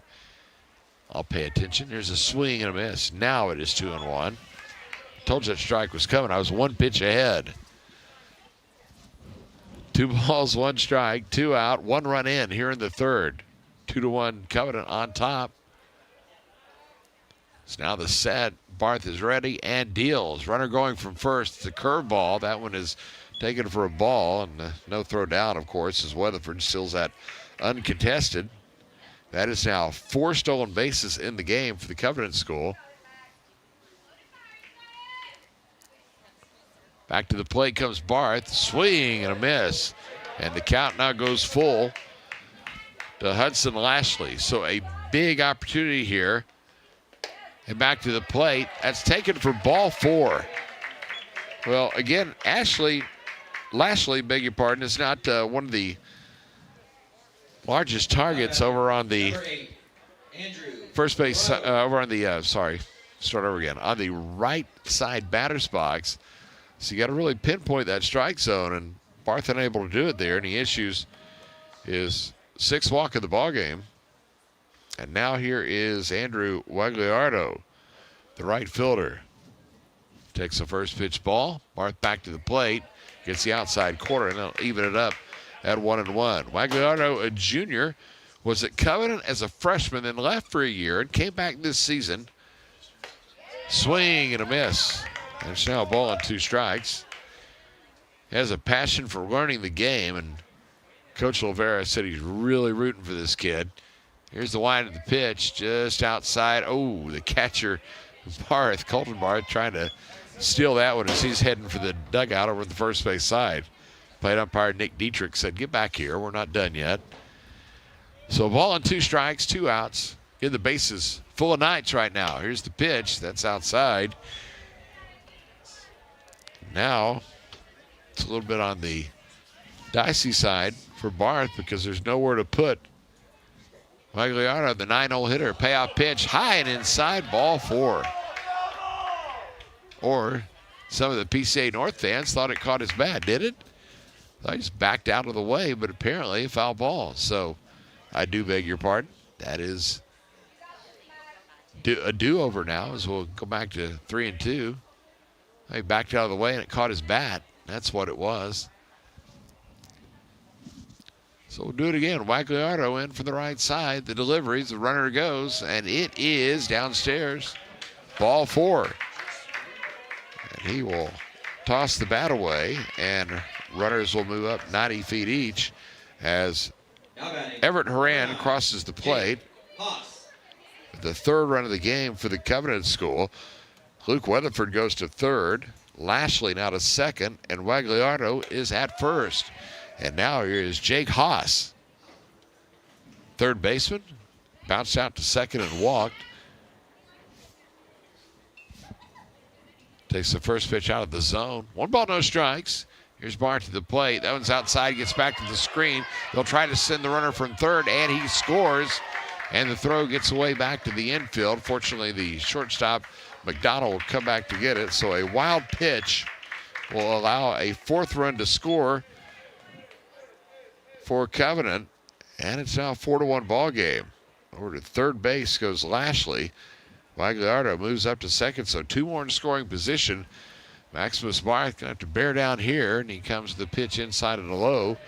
And now goes to 3 balls and no strikes. Again, 2 outs. We're in the top of the 3rd inning, but now a 4-1 lead as Covenant has put 3 on the board here in this inning. There's a strike called. Goes to 3-1. Yeah, the flags are just barely rustling in center field. I don't think it would have much of an effect if the ball hit to the outfield. Here's that pitch high, ball forward. Another free pass. And Covenant will bat around here in the 3rd inning as scoring was Lashley.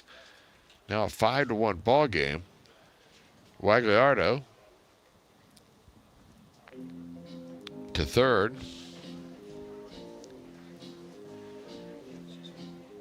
And now we will have another visit to the mound as Casey Jones comes out. You know, he doesn't want to make a move this early in the ball game because there's not a whole lot in the pitching staff to go to. It's a limited roster, of course, but with Barth having thrown 86 pitches already through 2 2/3 innings and 42 of those strikes, gonna have to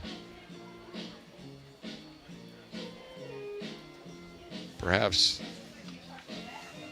see if there's something else that's available for PCA, and it looks like Jackson Gilbert is going to come in and take over here as Gilbert out of the bullpen. Actually, not the bullpen, of course, because he was in the field at second base. And we'll get position changes. So Gilbert coming into the ball game here with a change here in the inning. I told you about, Gilbert earlier. This is a freshman. But, the thing about him is, Coach Jones was telling me that said the upperclassmen really taken to him, and he can hang with them. So he gets called in here in kind of a critical situation. We got a 4-1 ball game. I may have extended an extra run, and I apologize for that, but my scorecard getting a little messy here in the inning. But that was the 4th walk of the inning for Barth and the 7th of the ball game. So he's done after 2 2/3 innings. And we'll see the position changes because now at second base, I have to double check and see what the position changes are for.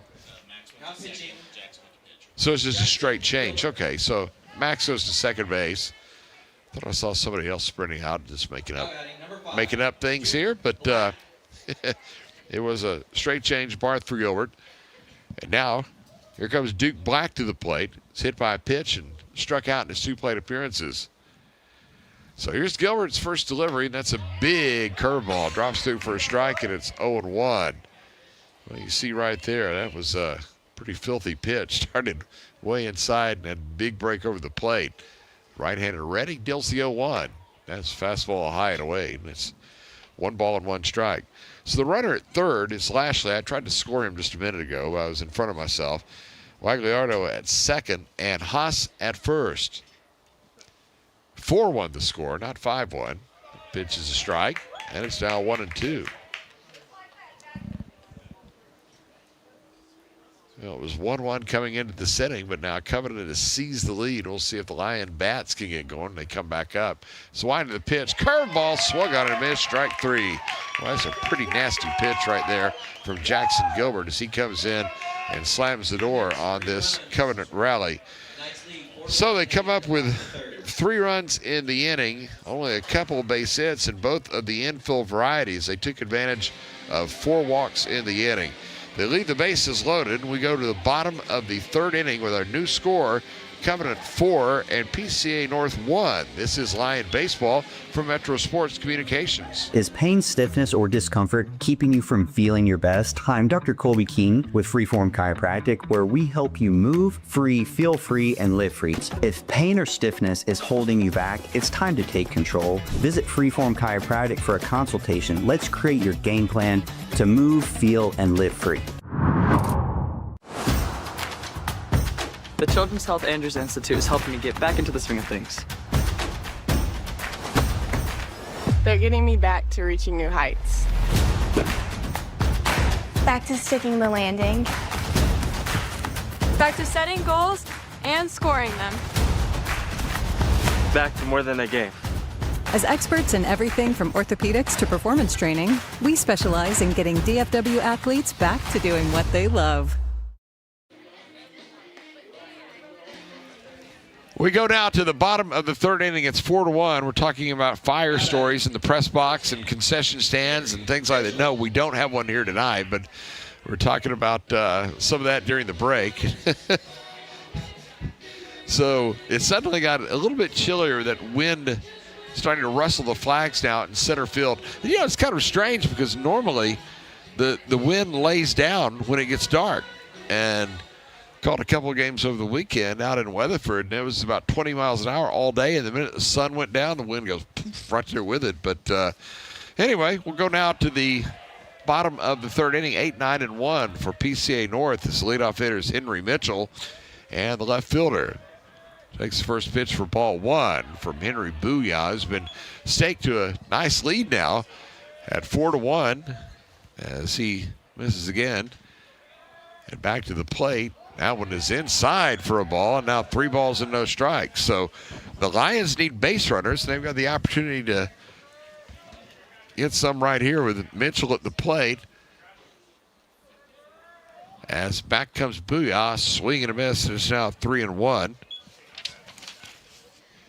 Mitchell, a sophomore, told you last week that he's a big theater kid, likes to be a part of that as that swung on and fouled over on the first base side. So now 3-0 has become 3-2 here to Mitchell, be followed by Caleb Dysart, the designated hitter. Here's the wind and the pitch. That is a called strike 3 on the inside corner. That was favorable to the pitcher Booyah, and we'll leave it at that. That is the second strikeout of the game for Booyah, and Mitchell retired. There comes Caleb Dysart to the plate. As that pitch outside and high, 1 ball and no strikes.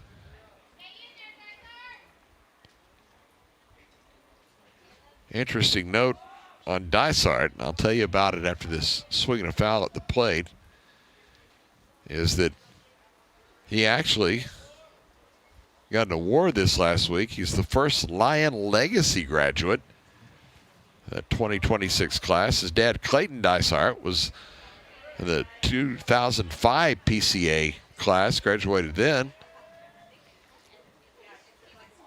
And so the first time, we've got a Lion Legacy coming through. Kind of a cool thing. Here's the wind of the pitch. That one is going to be a little bit high.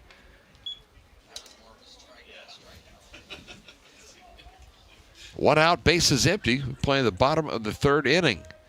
Top of the order on deck. There's a swing and a miss. Strike 3. And Dysart becomes the third consecutive strikeout victim for Henry Booyah. So now we go back to the top for Maximus Barth, who doubled and scored a run. And I mean literally doubled and scored a run all in the same at bat. If you're just tuning in, he had a 2-bagger down the left field line. The throw back to the infield got away, and he just kept moving. Came around to score the first and only run of the game so far as he hits that one out toward the second baseman. It is picked up there by Lashley, and he throws to first, and that'll do it for Maximus Barth. As they go up and down in order, 9 straight set down now by Booyah.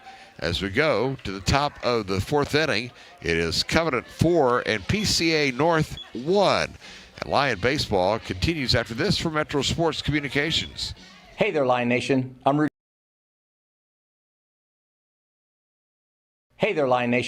Rudy Casanova, owner and president of Global Strategic Business Process Outsource Solutions. In athletics, teamwork is everything. Each player has a role, and when they come together, they achieve greatness. At Global Strategic, we believe the same principle applies to the workplace. When the right people come together, your business thrives. Let Global Strategic help you build a winning team at work. Visit www.globalstrategic.com for more information and schedule some time with me or one of my team. The Casanova family and Global Strategic are proud supporters of the PCA Athletic Program. Go Lions! Are you injured or in pain and not sure what to do? Schedule a complimentary injury screening and talk to our physical therapists at Vista PT to see if physical therapy is right for you. No prescription or referral is needed. Well, we go to the top of the fourth inning in a 4-1 ball game. Covenant on top. Chuck Kelly with you here at the ballpark. Hope you're enjoying PCA North baseball. We'll be back with a Prestonwood broadcast on St. Patrick's night here at the Yard. Of course, they're on the road for the next couple of weeks, then Minimester, so 3 weeks, actually 4 total. They're away from the Graham for a month. They'll be playing in the Bullard tournament this week. That is down south of Tyler in the next week of the Drew Medford, but they'll circle back here soon, and we'll be back with them. We've got a few more North broadcasts as we go on. That one is swung on and hit into right field off the bat of the leadoff hitter for PCA, Wyatt Horan, and they've got a leadoff base runner here in the fourth innings. That was hit sharply into right. And now Cannon Flynn, the shortstop, set to come up. We talked about him being an Iron Man, playing all those games last year, tournament action, as he swings and hits that one into center field for a base hit. And rounding second on his way to third and sliding safely is Wyatt Horan. So back-to-back singles here off Jackson Gilbert, who came on in relief of the starter Barth, and now got a rally brewing big time for Covenant. Now batting, number 4, Everett Horan. And close the book, of course, on Barth, who went 2 2/3 innings this evening. Gave up only 2 hits, and those 4 runs all earned. The bugaboo was walks, as he gave 8 free passes, but he struck out 4. Had a wild pitch and hit a batter.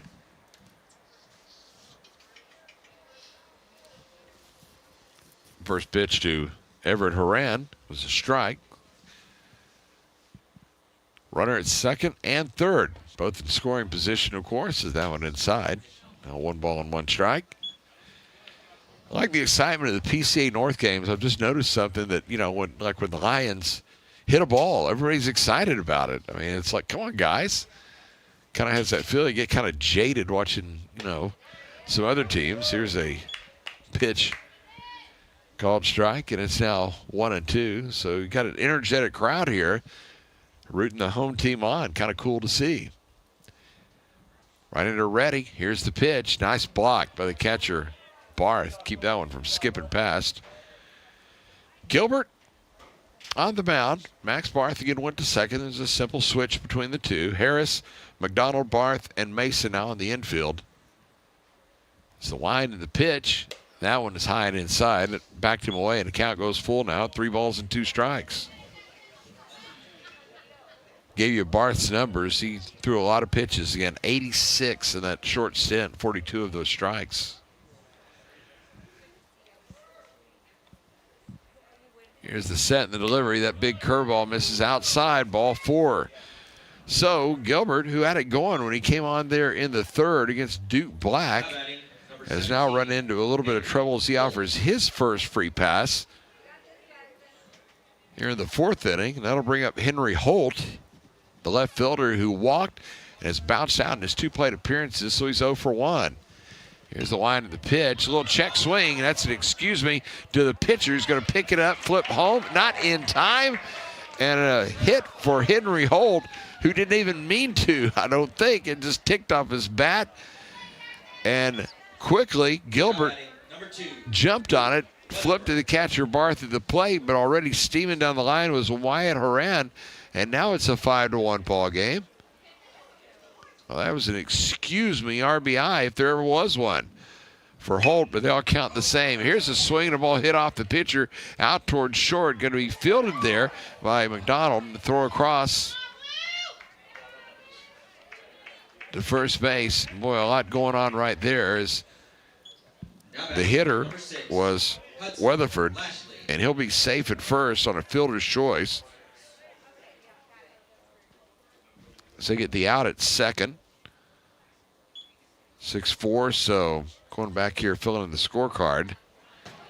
Here's a pitch back to the screen, and no chance to get the runner coming home and scoring. And now the ball is loose on the infield, and moving up to third base goes Weatherford.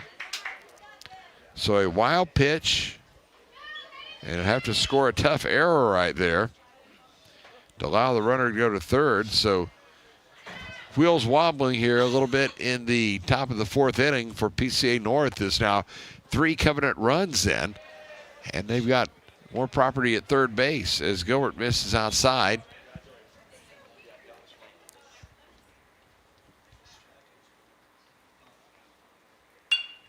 Here's a swing and a ball hit in the air into shallow center field.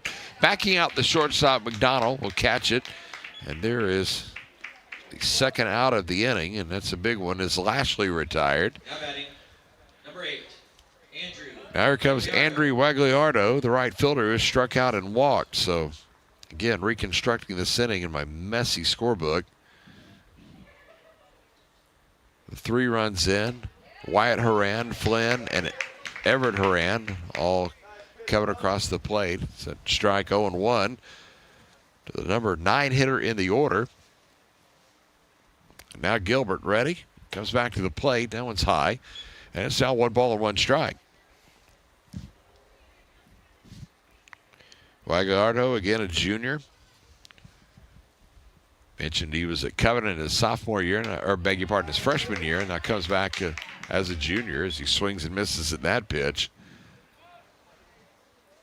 But again, wanting to get a lot more playing time and get better at the game. It's all about. There's that big curveball called strike 3. Wagliardo never had a chance at that one because that was that big breaker that Gilbert throws, and that does it for the inning. So 3 runs on a couple of hits, and they leave 1.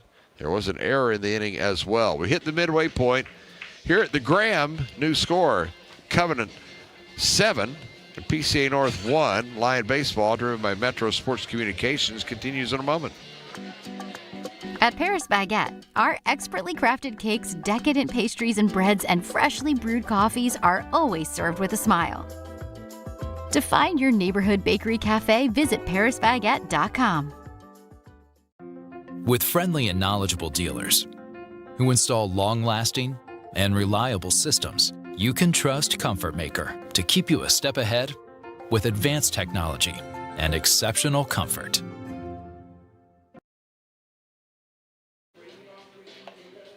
Well, we go now to the bottom of the fourth inning, and it'll be the heart of the PCA order. I guess not the heart, but kind of above the heart. Is that the throat?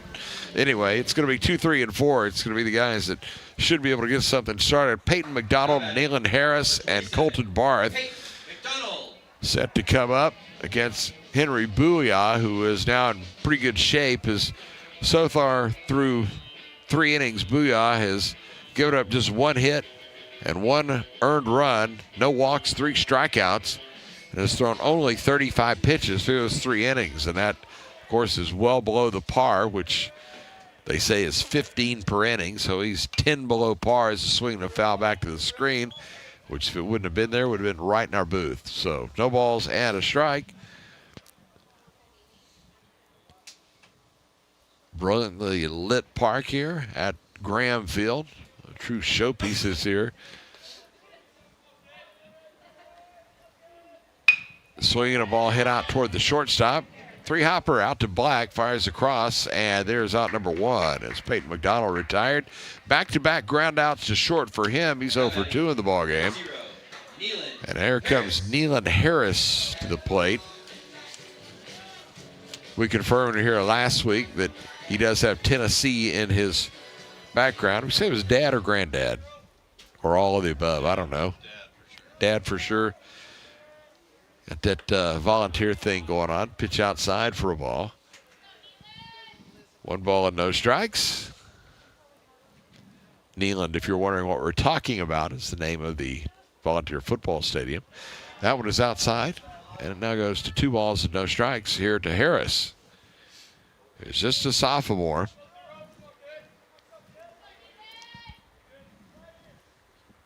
Here's a swing and a foul tip into the catcher's mitt. Now goes to 2 balls and a strike. Talking about moms earlier, his mom Daphne is a school librarian. So if you want to get educated, you see Daphne. Pitch is high for a ball. Of course, libraries are a lot different nowadays than they were when we were all growing up here in the booth, right, fellas? The Dewey Decimal System and all that. Pitch is a curveball, and that is high. And Harris will take a free pass. He goes to first base. That is the first walk of the game issued by Henry Booyah. 1-on-1 out. Here comes Colton Barth, the catcher. Barth, the freshman, stands in from the left side. Coach Jones was talking before the game as that pitch away, 1 ball and no strikes, that Colton had a really big play in that win against Shelton last week. Laid down a critical bunt that allowed McDonald to score from second. That's right. Laid down a bunt that allowed a run to score from second, but you get him in however you can, right? As that last pitch makes it now 2 balls and no strikes. That one is swung on and hit in the hole over on the right side for a base hit. Colton Barth rolls that one through as it got between Lashley and Horan. Neither had a shot at it. And that is the second hit of the ball game for PCA North. And now with the 1 out in the 4th, here comes Jackson Gilbert, the pitcher, who popped to first his first time up.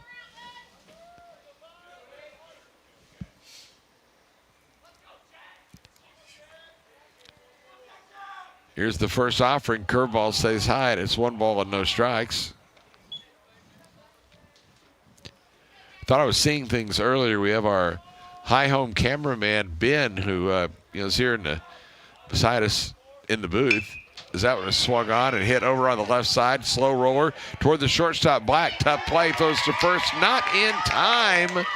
And safe at first is Jackson Gilbert. And now PCA North has quite an opportunity here to try to get back into this game. It is 7-1, but now with the bases loaded, here comes Wyatt Mason, the first baseman, with a heck of an opportunity as the junior stands in. And we're going to have a visit to the mound as I think Jesse Olvera wants to come out and try to settle things down a little bit. Give me a chance to finish the story about our cameraman, Ben, here on the high home camera. I looked up and I thought I was seeing double. I thought my eyes were fooling me. His twin brother, his identical twin brother, James, had shown up. So, Ben's a big, imposing figure. Looks like a grizzly bear most of the time with glasses. And then brother shows up. It looks like grizzly bear, too, with glasses. Like, oh, wow. Oh, another one. Oh, there's a third? Oh, my heavens.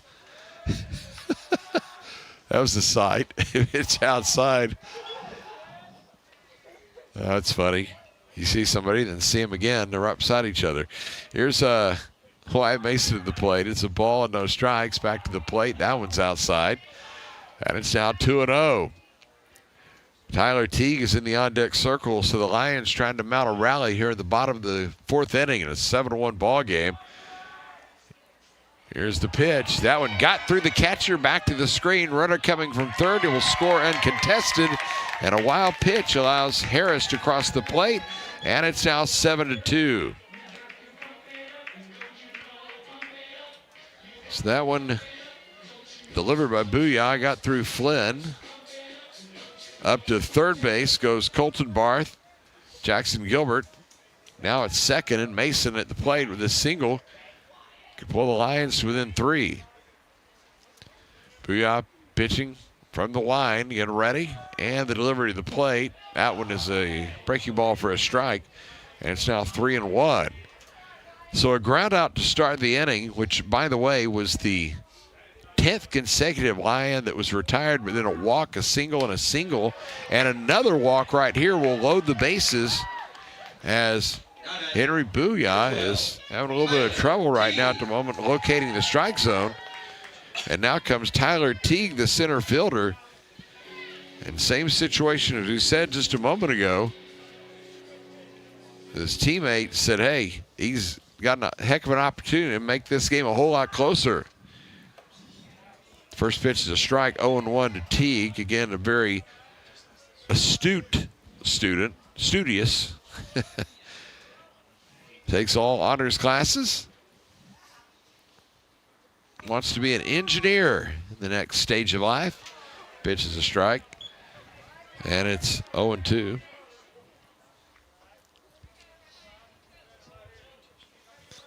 I'm still disturbed that he has A&M and Oklahoma State on his wish list because, OU has a pretty good engineering school too. Is that pitch out of the zone? 1 ball, 2 strikes. There's 1 out. Bases are loaded. 7-2 PCA North down, but they're mounting a rally here in the 4th. Here's a curveball. That stays a little bit high, and it's now 2 balls and 2 strikes. I think some of the Covenant fans wanted that one. So here comes another delivery on the way. That one's high, and it's ball 3. 3 balls and 2 strikes. Now it gets interesting because Booyah has no place to put Teague. Mitchell would be next. 7-2 the score. Here's the wind of the pitch. That one is low, ball 4. Another run forced in as Colton Barth crosses the plate. Teague gets the RBI. And don't look now, but it is a 7-3 ball game. And the tying run is now at the plate in the person of Henry Mitchell as he takes ball 1. 1 ball and no strikes. So right now, Booyah has lost the zone. He's trying to find it in a hurry. He's going to have to against Mitchell, the sophomore. He's a really important part of this lineup, having his bat in there for Coach Casey Jones. Swings and misses. He waved at that one, and it's 1 ball and 1 strike. He had a big triple in the win against Shelton. In fact, it was a 2-strike, tripled on the right field line.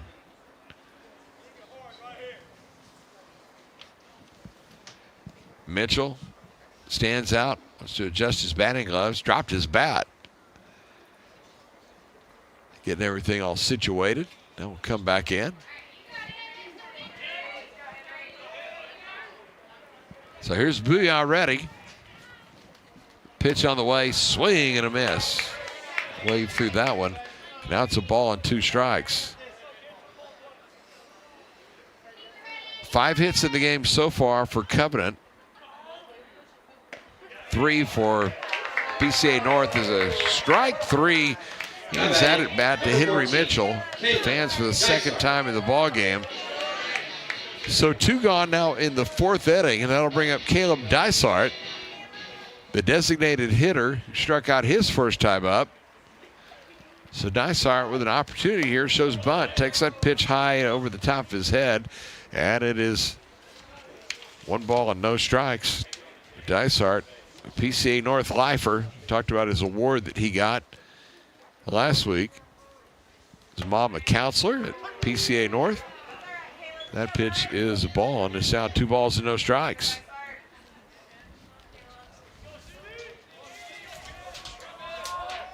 Here's the delivery. That one is a little bit outside. Now we're going to puff a breeze here in the booth that knocked a lot of our paperwork down on the ground. How do you get it back out? Let me correct the count. It was 2-1. That previous pitch was a strike and then the ball. And here's another strike, and that'll even it up at 2-2. So 2 balls, 2 strikes, 2 outs. Bases full of Lions. Big pitch here from Booyah on the way. Curveball and is butted foul over on the first base side. That will be registered as a strikeout, and that will end the inning. 2 runs after 4. So 2 runs come in for PCA North, but they wind up stranding 3. There were 2 hits in the air and the bases, as we said, left loaded. We go down to the top of the 5th inning. It is Covenant 7 and PCA North 3. Lion baseball for Metro Sports Communications continues in a moment. It's not about fixing air conditioners. It's not about the thousands of hours spent training. It's about homeowners resting easy, knowing they can trust us in their homes. It's about keeping a family cool and comfortable in the dead of summer. At Milestone, it's more than just a job. It is and always will be how we help people.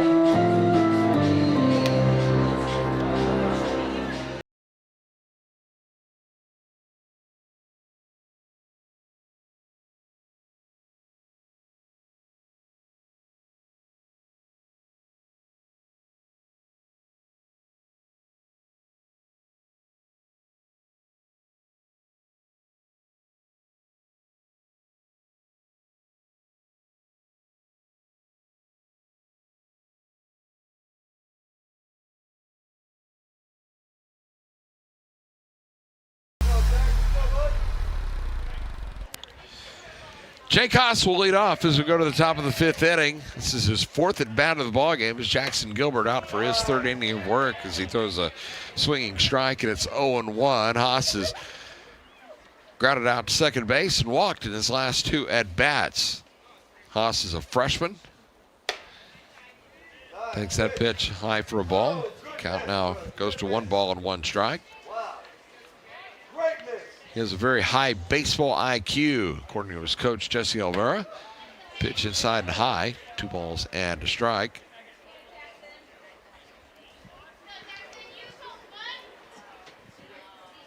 Of course, I'm always thinking about food. I can't say Haas without thinking about avocado and guacamole. That pitch is low for a ball. Although I don't think it's spelled the same way. H-A-A-S is how he spells his surname, not the Haas avocado or whatever.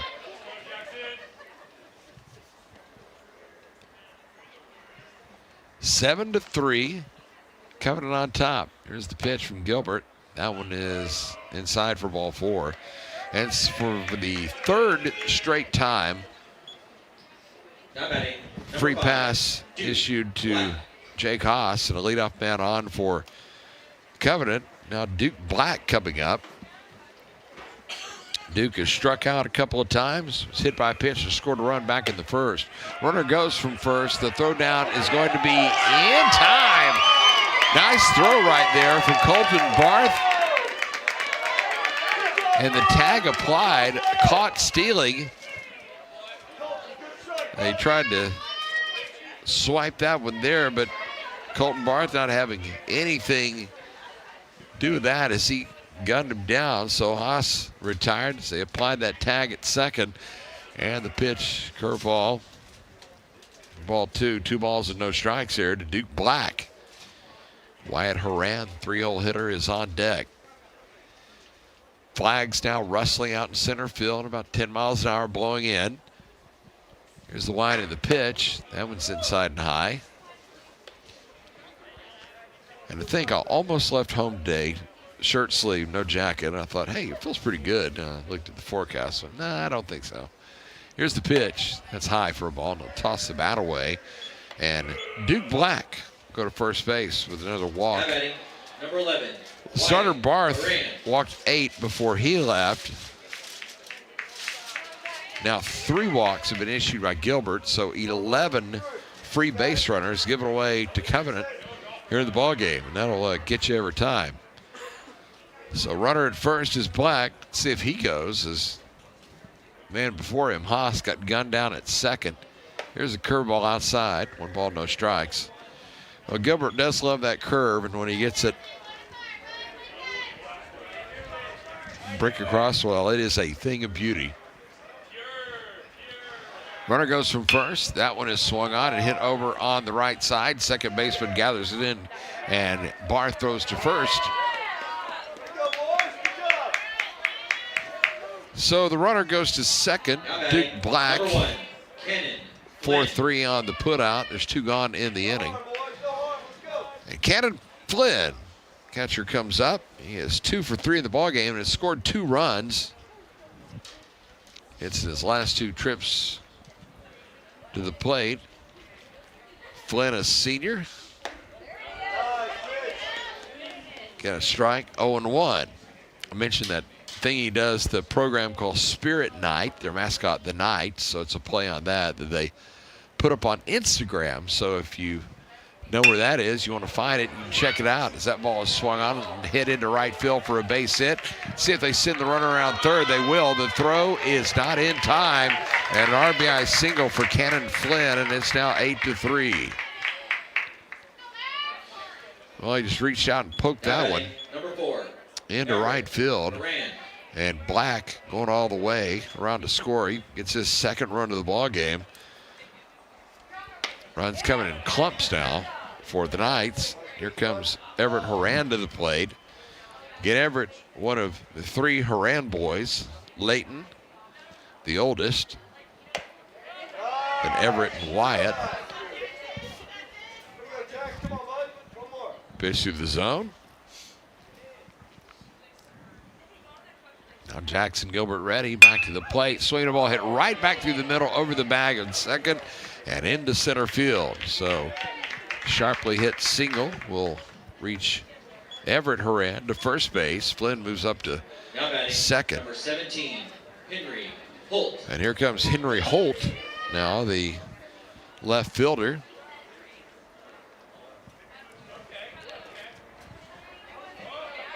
Pretty big fella for a freshman. Stands in for that left side batter's box. Here's the pitch. That one gets away from the catcher. We'll skip back to the screen. Sure, we'll call it a wild pitch or a pass ball. I think we'll call it a wild pitch. Kind of inside and low. Move the runners along. They're now in scoring position. An 8-3 ball game here in the top of the fifth. Here's a line of the pitch. Swing and a ball hit out towards second. Barth has it. Throws to first. That'll do it for the inning. But a run comes in for Covenant on 2 hits. And they had 2 left on base. So we go to the bottom of the 5th inning. They're going to stretch here at the ballpark with their new score.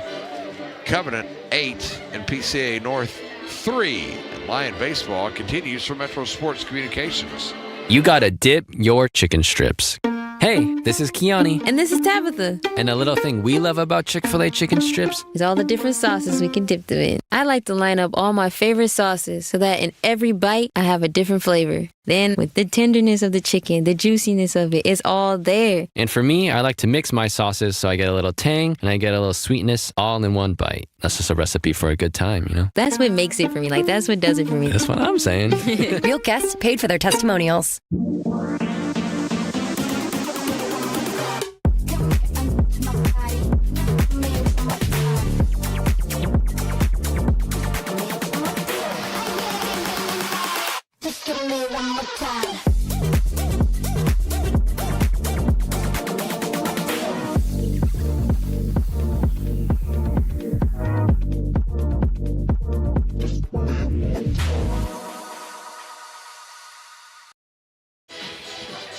Well, we go now to the bottom of the 5th inning. PCA North needing some runs. They sent 8 to the plate in the 4th, scored a couple of runs, but they left the bases loaded, and that was really a tough part of the ball game right there for them, because if they could have pushed a couple more runs across, it would have become a little bit more manageable. But right now, back to a 5-run deficit.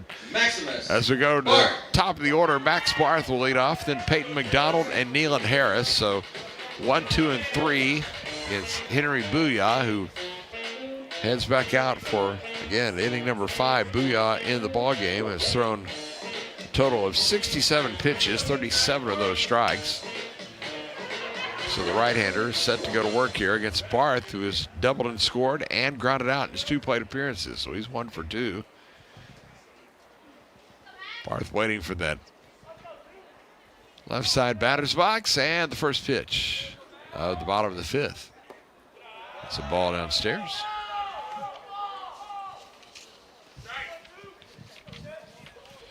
Well, again, not a lot of stats to talk about, you know, between the 2 teams. Only 2 games played. There's a strike called there.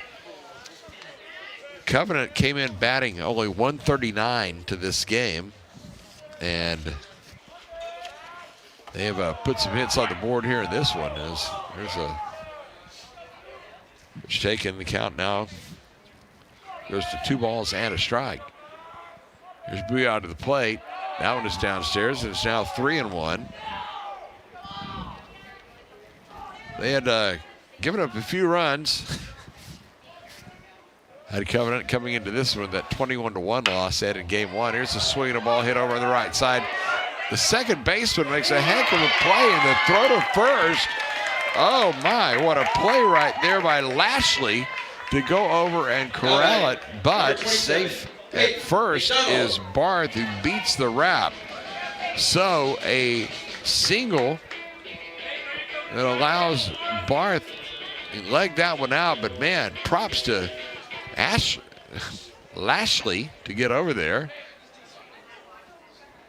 So, heck of a defensive effort there. It's curveball inside and high to the next batter, McDonald. And it's 1 ball and no strikes. McDonald has bounced out to the shortstop Black in each of his 2 plate appearances. Here's the pitch. That's the curveball high. So it goes to 2 balls and no strikes. Well, again, no huge threat of a home run. We saw one last week with McCaffrey, who is on the injured list now for PCA North, as that curveball drops through for a strike, and it's 2-1.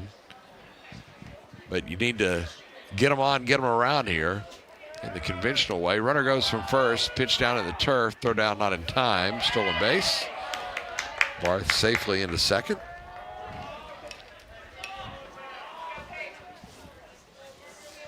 So McDonald, here with the opportunity. Really good average guy.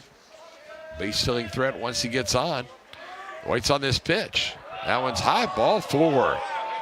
Well, he won't be able to run here because he's got a guy in front of him. That is Barth. But the good news for PCA North is they've got 2 on and nobody out here in the 5th inning. So perhaps the start of a rally here as Nealon Harris comes up. He was retired on a little dribble in front of the plate back in the first, and then walked and scored on a wild pitch back in the 4th inning. Well, they just psyched Barth out at second base as he went scrambling back to the bag. No throw there. 8-3 the score. Pitch on the way. That's taken for a strike, and it's 0-1. Again, our plate umpire out of the Collin County chapter, Nick Dietrich, Patrick Lenahan on the base pass in this 2-man rotation. Pitch is a ball. They fake the throw to second. So it goes now to a ball and a strike.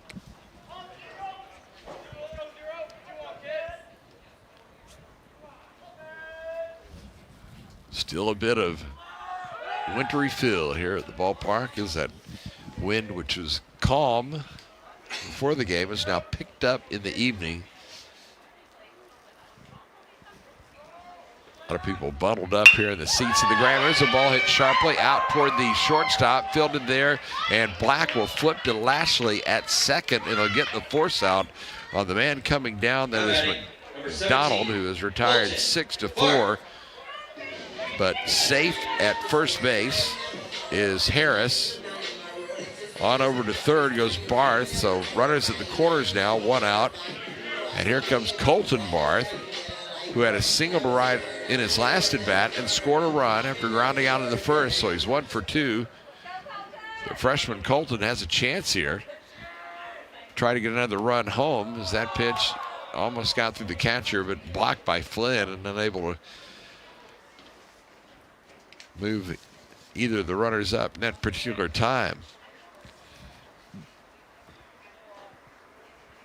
Casey Jones down to the third base coach's box, the native of Decatur.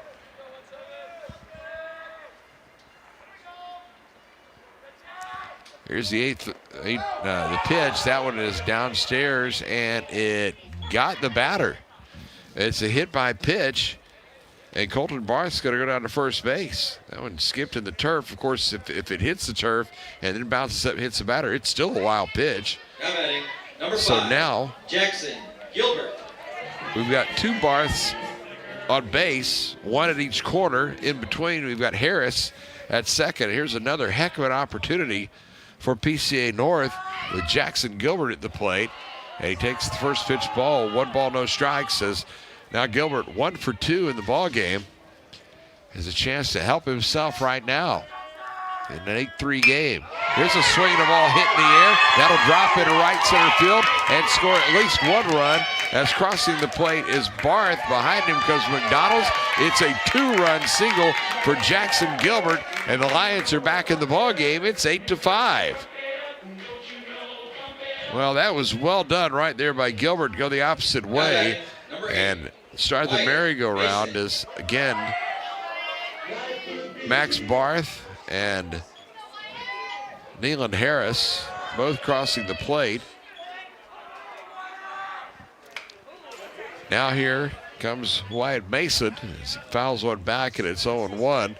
Mason in the ball game has bounced out to the first baseman and walked, so officially he is 0 for 1. Swing and a miss. And of course, now an 8-5 ball game and 2 on. He represents the tying run at the plate. So don't go away. These scrappy Lions are getting right back into it. Mason waiting. Here's the delivery. That one is low for a ball, and it now goes to 1-2. So they sent 6 men to the plate here in the 5th inning. They sent 8 to the plate in the 4th. Trying to get untracked here as that fastball is a strike on the outside corner, and down goes Mason. Now batting, number 12, Tyler T. Well, they have limited to strikeouts here in this game compared to what they had done the last couple of games. That's only the 5th strikeout by Booyah in the contest. Now here comes Tyler Teague, center fielder, who has struck out and walked. Right-handed batter at the plate. It's a line of the pitch, away. It's 1 ball, no strikes.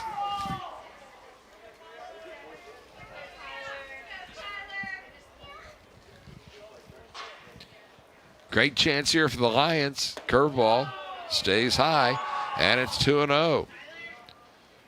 On deck is the 8-hole hitter, Henry Mitchell.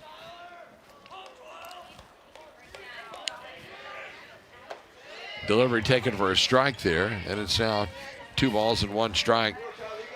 The lower third in the order for PCA North is a collective 0 for 5 so far in the ball game. So this will be a heck of a time for them to break out of that slump. Well, a little weak swing at the plate. That one came up empty, and it now goes to 2 balls and 2 strikes to Tyler Teague. Let's see if he can regather himself here against Booyah. Teague, the senior, waiting on the plate. That one is a ball. Cut away from the catcher momentarily.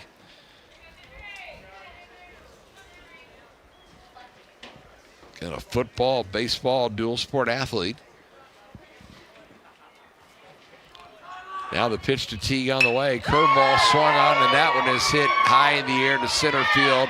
And it is going to be caught by Everett Horand in the inning.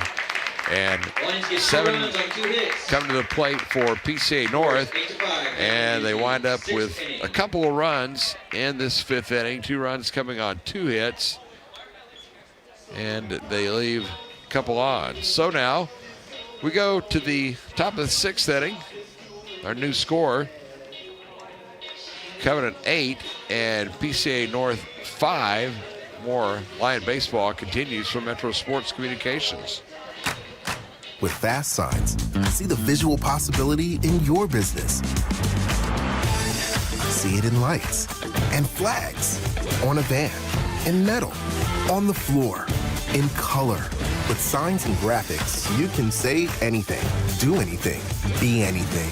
So make your statement. With Fast Signs, your masterful team of visual marketing experts, anything is possible. Fast Signs, make your statement. Is pain, stiffness, or discomfort keeping you from feeling your best? I'm Dr. Colby King with Freeform Chiropractic, where we help you move free, feel free, and live free. If pain or stiffness is holding you back, it's time to take control. Visit Freeform Chiropractic for a consultation. Let's create your game plan to move, feel, and live free.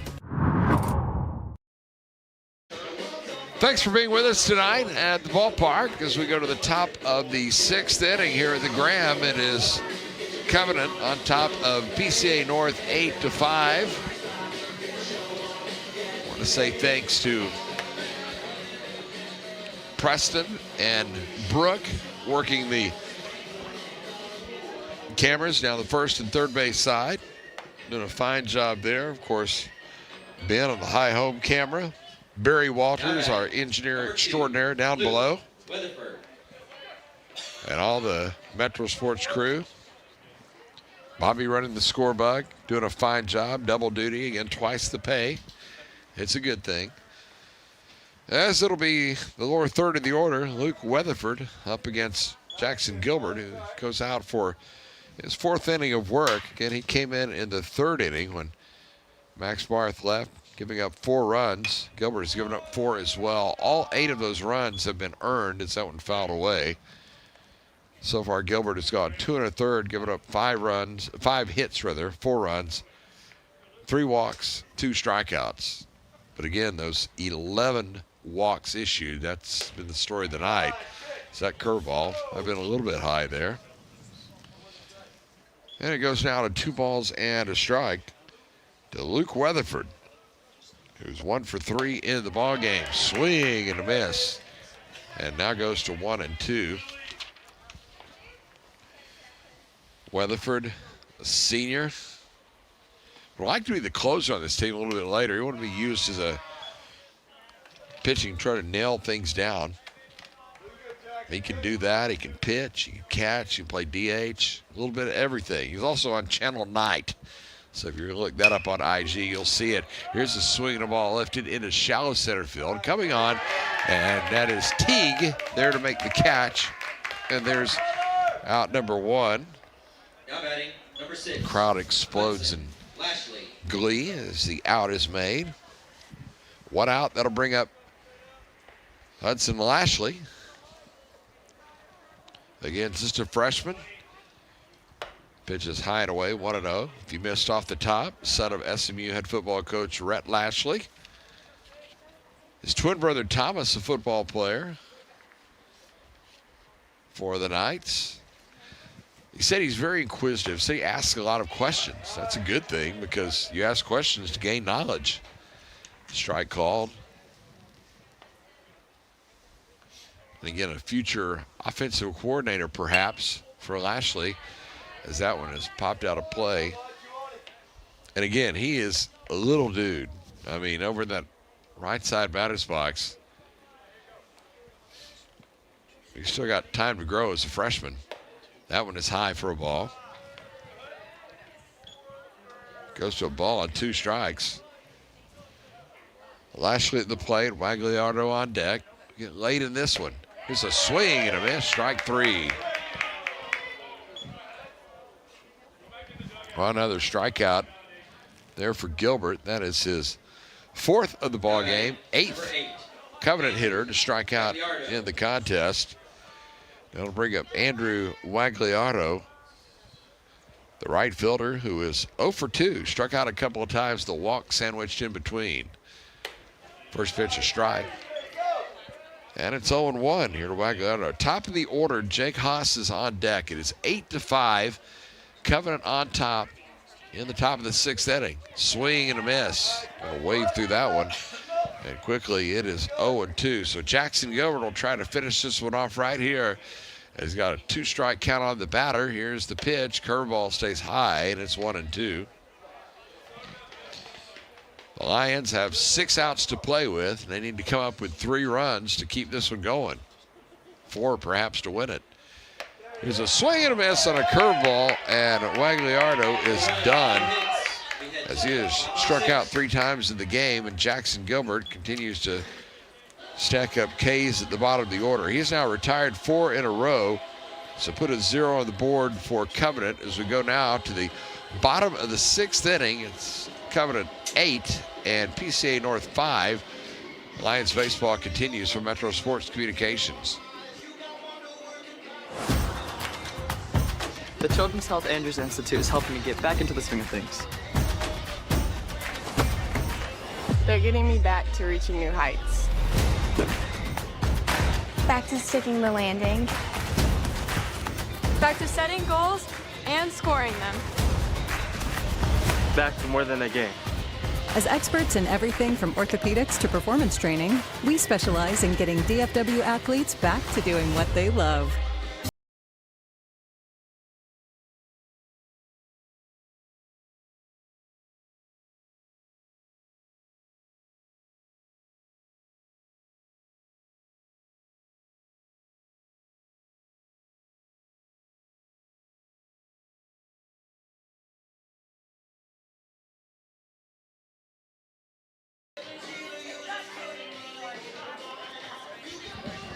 So we go now to the bottom of the 6th inning, and we've got a new pitcher for Covenant. As looking out on the hill, a right-hander coming into the ball game. And that is going to be, I just had that identified that during the break, but it is going to be Duke Black who comes in from shortstop. So Black takes over on the mound for Booyah. That means we need to have a shortstop, don't we? So let's put the glasses on and see. It looks like Everett Horan has moved over to shortstop as the first pitch here. The leadoff hitter for PCA North. Henry Mitchell standing in for the right side. Second one away for a ball.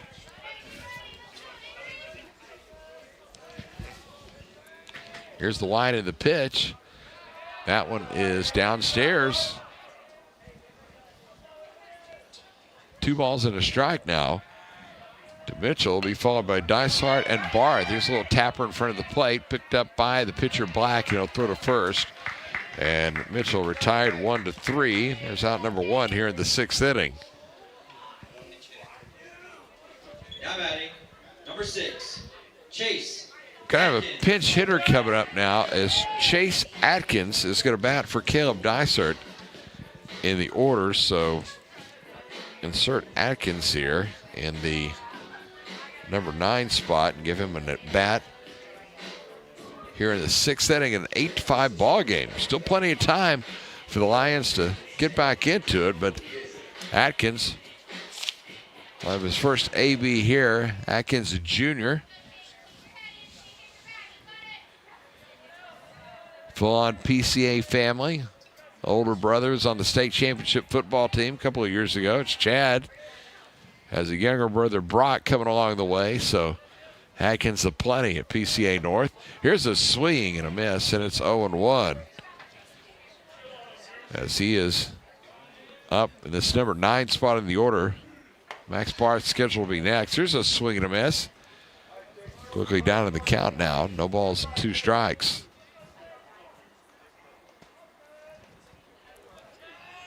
Here's the delivery. That one is called strike 3 at the knees. And Atkins is retired. There is out number 2 here in the 6th. So we go back to the top for Max Barth. That final line on Booyah. 5 innings pitched. He allowed 5 runs, all earned, on 5 hits, 4 walks, and 6 strikeouts. And he hit a batter. Here's a swing and a foul at the plate. The top of the order, Maximus Barth, who so far in the game has a couple of hits, 3 plate appearances, and he scored 2 runs. So a productive day at the plate for Barth, who is a starter, and he's on the hook for the loss right now, as that pitch is a strike called. And it goes to 1 balls and 2 strikes here to Barth. Peyton McDonald due to be next. Here's the line and the pitch. Swinging a ball shot foul over on the third base side.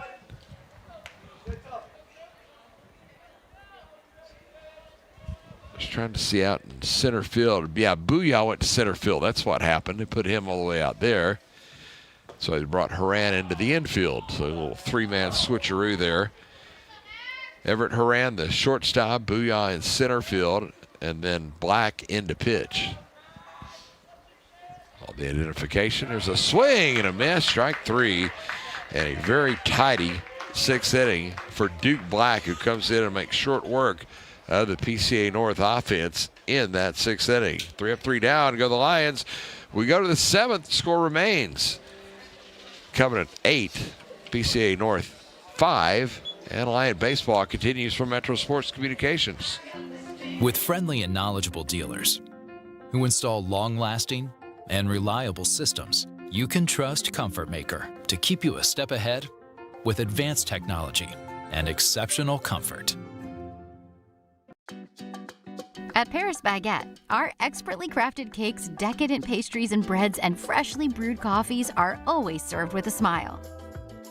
To find your neighborhood bakery cafe, visit parisbaguette.com. Make your dream outdoor space a reality with Aquaterra Outdoors. From full-service design to construction for landscaping, pools, and outdoor structures, we offer everything you need for your ideal outdoor environment. With years of experience and a commitment to excellence, Aquaterra Outdoors, elevating outdoor living to the next level. Contact us today at 214-387-8333 or visit our website aquaterraoutdoors.com and start your journey to the ultimate outdoor experience. Well, we go now to the top of the 7th inning, and for Covenant, it's going to be the top of the order. Jake Haas. Number 9, Jake Haas. Start things off as Haas. Be followed by Duke Black and Wyatt Haran. First pitch is strike, and it's 0-1. Haas grounded out his first time, and since has walked and walked and walked. So 0-1 officially. There's a swing and a miss.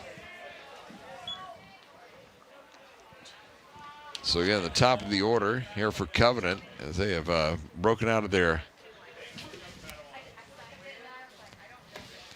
little funk they were in game 1. Scored 8 runs against Shelton and then put 8 more on the board tonight against PCA North. 1-1 pitch. That one's outside. Blocked by Barr to keep that one in front. Of course, nobody on the base path, so it doesn't matter. But that's good for him to do that.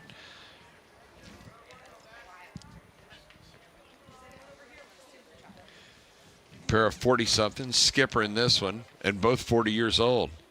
Casey Jones and Jesse Olvera. Of course, Casey's in his 4th year, PCA North. Olvera in his 10th at Covenant, as that one is outside for a ball. Count goes to 3-2. There's nobody out. Here in the top of the 7th inning, as that curveball stays high, and that'll be a free pass issued to Haas. Wow. What'd you do tonight? Well, I walked 4 times. And those free passes stacking up. It's been the bugaboo tonight. Looking back at the runs, 1, 2, 3, 4. 4 of those 12 walks have scored a run. A pitch bouncing into the turf and moving up to second base goes Haas. It's a wild pitch from Jackson Gilbert, who, by the way, is now into his 4th inning of work. Again, giving up the 4 earned runs on 5 hits so far. He's walked 4 and struck out 4. So he checks back to second, and the pitch stays high. His pitch count now up to 63 in the ball game, 32 of those strikes. Both he and Barth been half and half on the balls and strikes. Curveball, strike. So it goes 2-1 here to Duke Black with Wyatt Haran waiting on deck. Black again, the senior. Perfect mentality of grit, go get it. As a pitch swung out and missed, and a throw down to third as that ball got in the turf. Another wild pitch will allow the runner into primo position there at third. Again, if you missed the story earlier, Black coming back from a fractured neck that he suffered football season in a game against TK Gorman, but he recently got cleared, 100% ready to go. Last pitch out of the zone. So now if you're Gilbert, you want to try to keep that runner at third. It's the infield drawn in now. Pitches outside, ball 4. And now that is the 13th walk of the ball game allowed by PCA North pitching. No way to sugarcoat that because you can't defend the walk. I mean, that's what the adage is. And it's tough to argue that as Wyatt Horan, senior, steps in, takes the first pitch, ball 1, 1-0.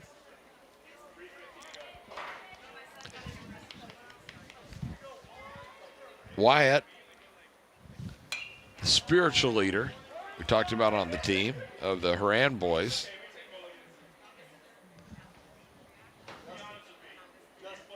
Everett, the one that is the funnier of the two. He's the funniest guy on the team, we're told. Here's the line of the pitch. That one is swung on and hit hard into left center field. And that one is going to roll all the way near the wall. 1 run will score, 2 runs will score, and it is now a 10-5 ball game on an RBI double to left center field from Wyatt Horan. He absolutely punished that baseball, and now that puts a little more breathing room here in this ball game between the Knights and the Lions, as it is now 10-5. Next up is Cannon Flynn. Took a ball, and so Horan with that double second base right now. That is the first extra base hit of the ball game issued by Lion pitching. Pitches a strike. Well, evens up at 1-1.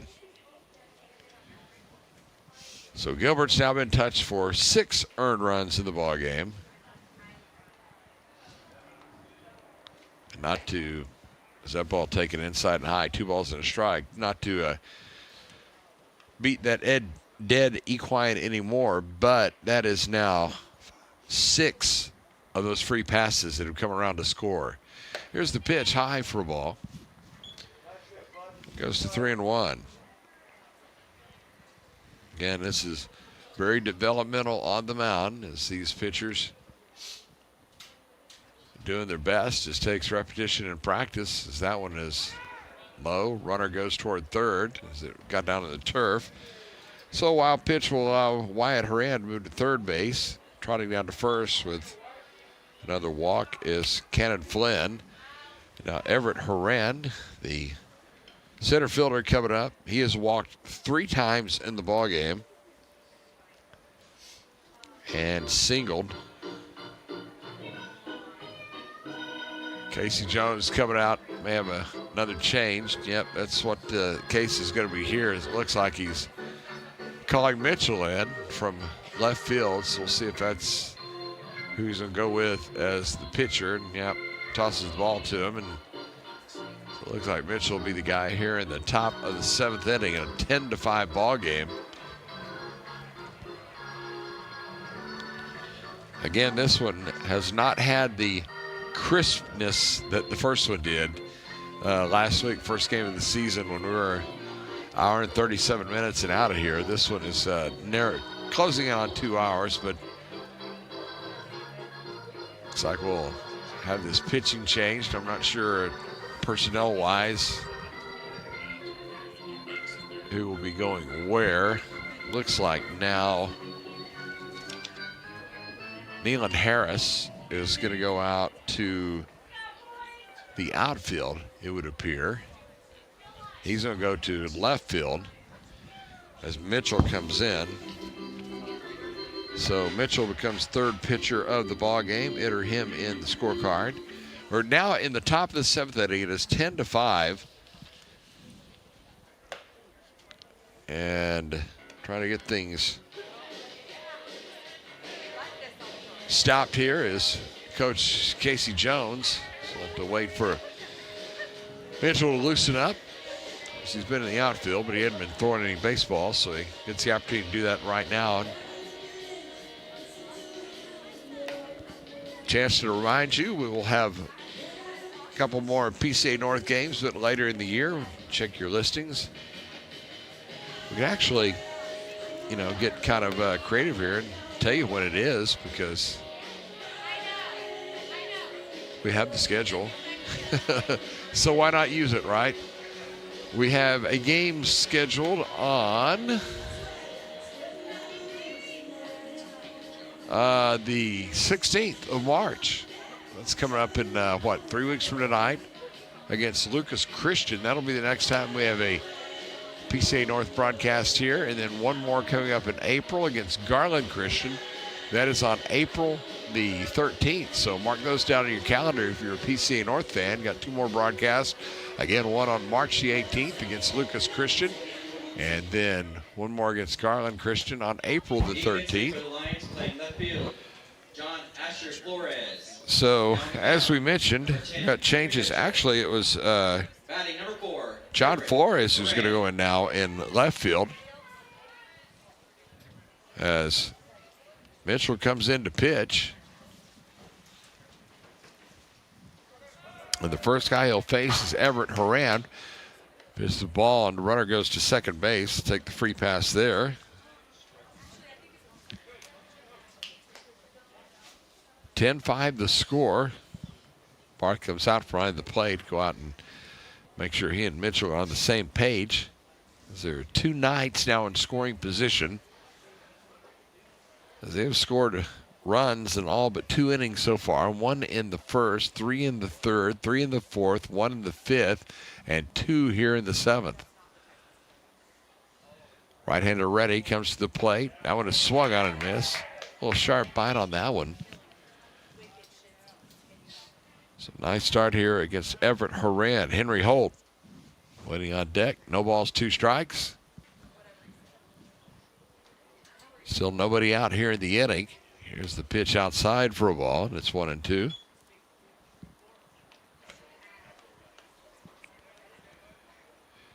Everett Horan, only a sophomore. Coach Olvera said he's the most accountable team, takes care of his business. Here's the pitch. That one is away. Count goes to 2 balls and 2 strikes. If you're looking ahead to the bottom of the 7th for PCA North, it's scheduled 2, 3, and 4. McDonald, Harris, and Colton Barth. If any of those reach, then Jackson Gilbert still in the lineup. Of course, with high school, sometimes I get confused on who stays and who goes. That one is swung on and hit down the left field line, chasing into foul territory and dropping the baseball. So left fielder Flores over there to try to get a glove on it. Actually, that probably worked out better, because if he caught it, the runner at third could tag and come on and score on the sacrifice fly. So it works the good there of the Lions. It's still 2 balls and 2 strikes here. And batter Everett Horan comes back from the right side batter's box, and Holt would be next.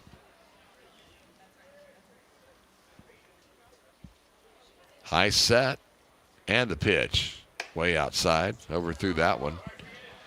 And it goes down to 3 balls and 2 strikes. Again, first base is open.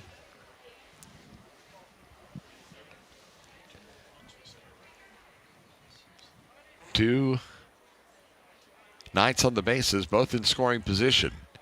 Here's the set and the pitch. That one is inside, ball 4. So 4 walks here in the inning. 2 by Gilbert, who was relieved by Mitchell, who's walked a couple. And that number just keeps moving on up. That's now 16 walks issued. We're told here in the booth they're closing in on, a dubious school record. That pitch inside and low for a ball. 1 ball, no strikes. Henry Holt. He's walked, grounded out twice, and reached on an infield single, so he's 1 for 3 in the ballgame. Curveball stays outside. Again, Holt is the freshman, one of 2 freshmen on this team, along with Hudson Lashley. Remember, they're playing without 3 soccer players tonight. Nathan Sosnowski, Andrew Kern, and Caleb Meyer, all of those on the pitch this evening. Playoff action.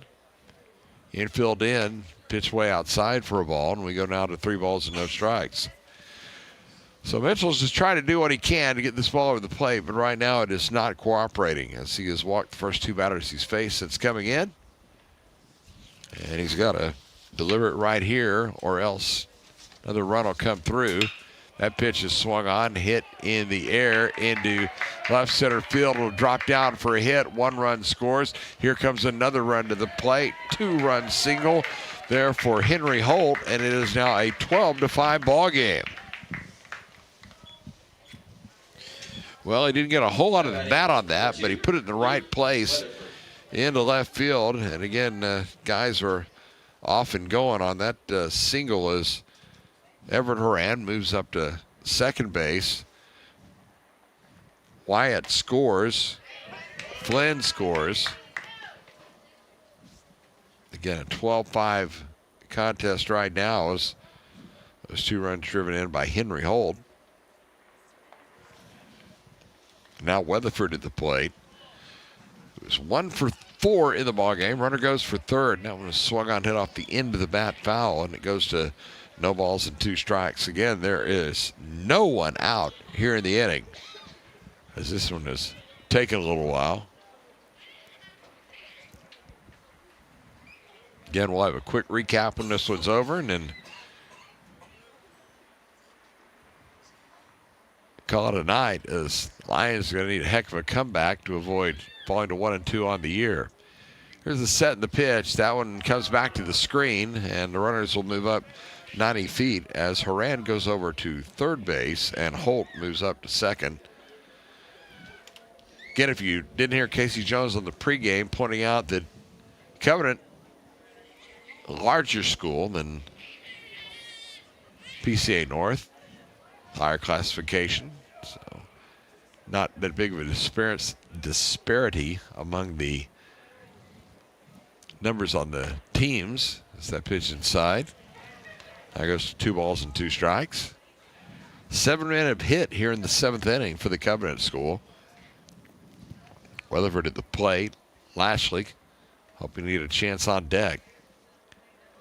12-5 the score. They're going to throw over to third base. Try to catch the runner napping, but he's back in.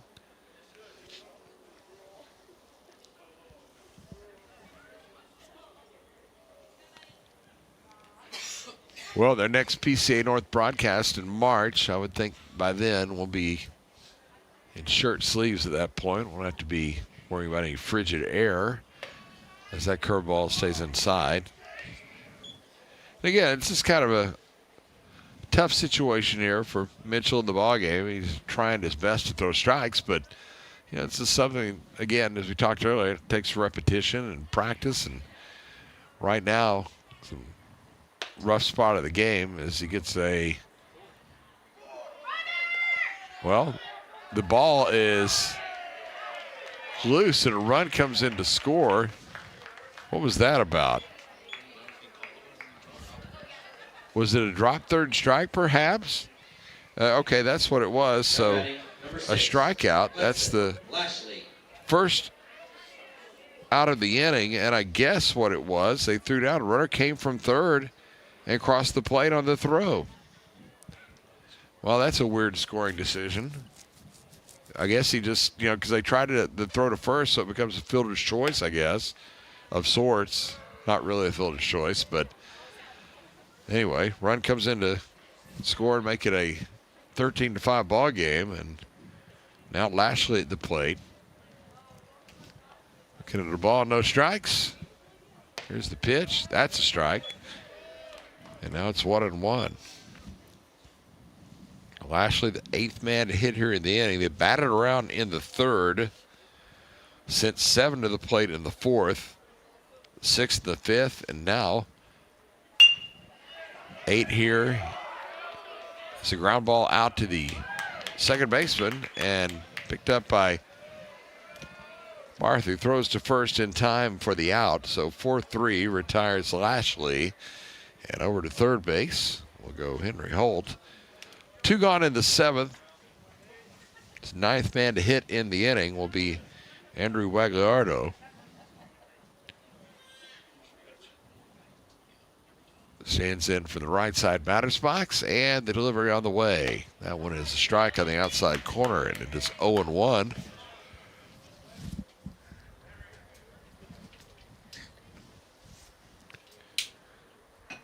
So the book is closed on Gilbert. He went 3 1/3, gave up 8 runs, 6 hits, walked 6, and struck out 4. So that pitch a ball, 1 ball and 1 strike. 15 free passes issued by PCA North pitching tonight. They have struck out 9. That's not bad. It's a swing and a miss. Matter of fact, pretty good. And it's 1-2. So let's see if Mitchell now can get one more past the batter, Wagliardo, and then send it to the 7th inning. As the pitch swung on and foul tipped at the plate. He stays alive. Again, this 8-run deficit, the largest of the game. It was 4-1 after 2.5 innings, and they opened it up to 7-1 after 3.5. And the Lions made it a little bit closer. It was back to 8-5 after 5 innings, but now it's all Covenant. Swinging a tapper foul at the plate, as they have scored the last 5 runs of the ball game to really make it all but academic.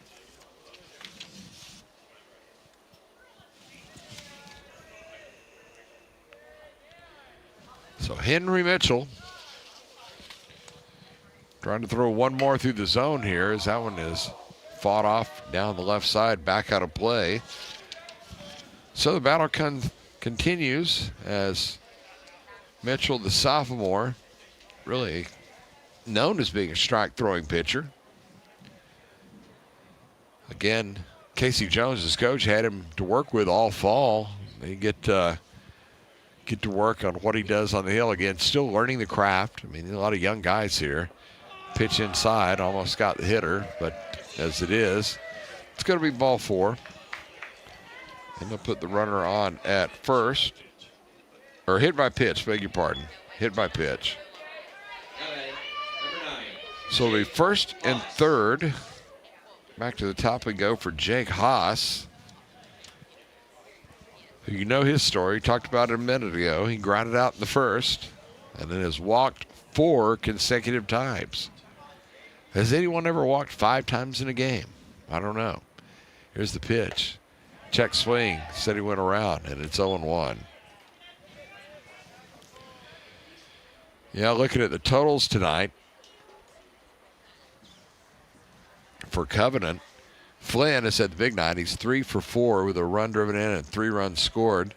Holt 2 for 4 with 4 runs driven in. Swinging a foul tip at the plate.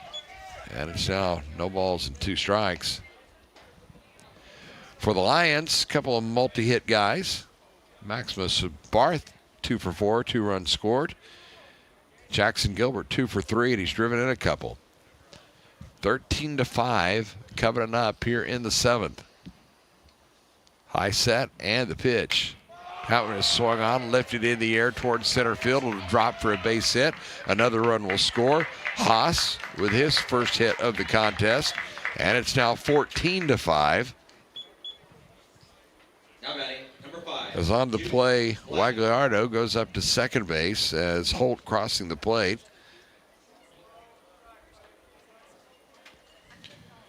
Now here's Duke Black, who is, I think, one of the only Covenant players not to have at least a hit in the ball game, as he is 0 for 2 in the ball game, but he's reached 3 times, 2 walks and a hit by pitch, and all 3 times he scored. Took a ball there, 1 ball and no strikes. Mitchell ready, right-hander to the plate. Swinging a ball, hit well into left center field, giving chase over, and making the catch is the right fielder Flores, and that will end the inning. Good job there to haul that one in, and that'll put an end to this frame, which did not go particularly well for the Lions. 6 runs in the inning, coming on just 2 base hits. They strand 2, make it 3 base hits. 6 runs, 3 hits, 2 left on.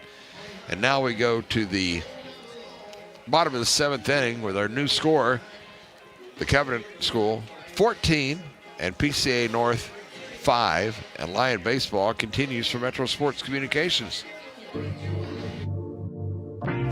Storm damage? Don't wait until it's too late. At Up-to-Date Roofing, we bring top-quality craftsmanship, honest pricing, and fast service to protect what matters most, your home. From repairs to full replacements, we keep your roof and your home up to date. Call us today and stay covered, rain or shine.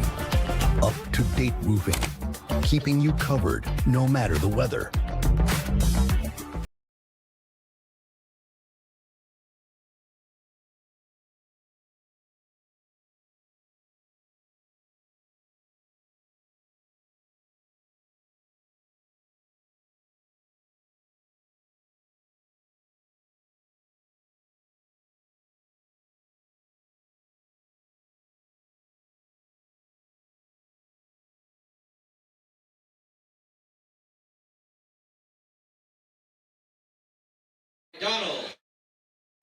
Peyton McDonald will lead off the 7th inning for the PCA North Lions. Be followed by Nealon Harris and Colton Barth. Against the second pitcher of the day for Covenant. That is Duke Black, who came on to relieve Henry Booyah, who again went 5 innings, gave up 5 runs on 5 hits. And the first pitch here in the bottom of the 7th on the way. It swung on and hit foul outside the bag at third. Almost snagged by Casey Jones, but he thought better of it.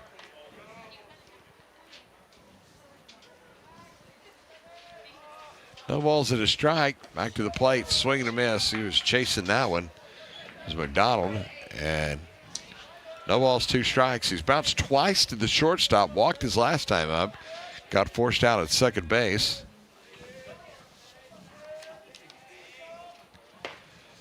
Back to the plate, that one out of the zone. Mr. 1-2.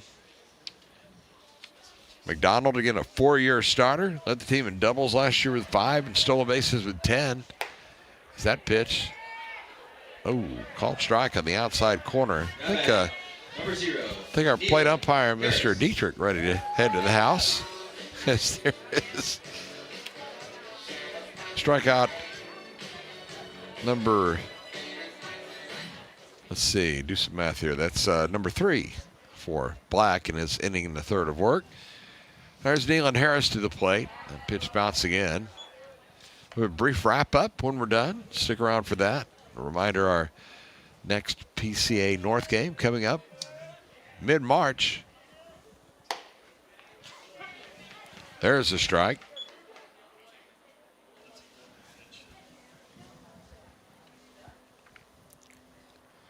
Here's the wind of the delivery. That one is a strike call. Count goes to a ball and 2 strikes here to Nealon Harris. Colton Barr is scheduled to be next. Here's the wind of the pitch. That one spiked to the turf. All the way back to the screen. Number 3 hitter in the Lion order up.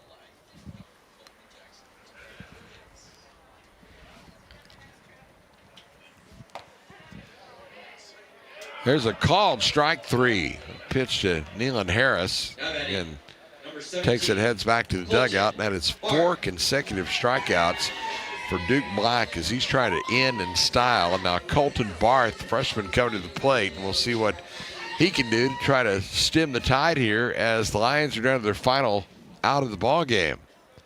Bases empty, 14-5, Covenant on top as that pitch is a strike, and it's 0-1. Colton Barth in the game has grounded out, singled, scored a run. It was hit by pitch his last time up. Swings and fouls this one at the plate. Quickly he's behind in the count now. No balls and 2 strikes. Duke Black trying to finish this one out. Of course, not a save situation as they were well ahead when he entered the ball game. Here's the wind, the 2-strike pitch on the way. 1-2. It's kind of a weird wind, kind of a double pump. As he came in, I guess that's not a balk. You can you can do that, I guess. A little extra pop there. Here comes the 1-2 delivery. That one's outside. It's now 2 balls and 2 strikes.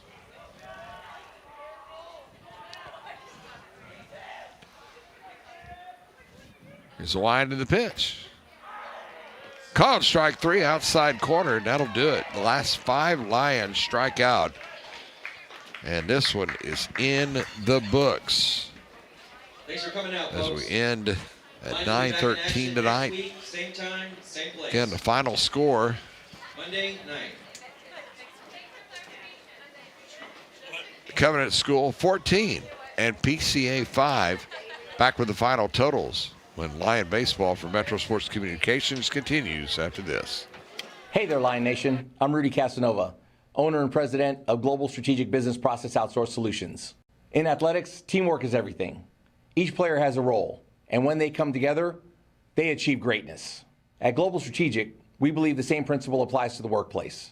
When the right people come together, your business thrives. Let Global Strategic help you build a winning team at work. Visit www.globalstrategic.com for more information and schedule some time with me or one of my team. The Casanova family and Global Strategic are proud supporters of the PCA Athletic program. Go Lions! With fast signs, see the visual possibility in your business. See it in lights and flags, on a van, in metal, on the floor, in color. With signs and graphics, you can say anything, do anything, be anything. So make your statement. With Fast Signs, your masterful team of visual marketing experts, anything is possible. Fast Signs, make your statement. Make your dream outdoor space a reality with Aquaterra Outdoors. From full-service design to construction for landscaping, pools, and outdoor structures, we offer everything you need for your ideal outdoor environment. With years of experience and a commitment to excellence, Aquaterra Outdoors, elevating outdoor living to the next level. Contact us today at 214-387-8333 or visit our website aquaterraoutdoors.com and start your journey to the ultimate outdoor experience.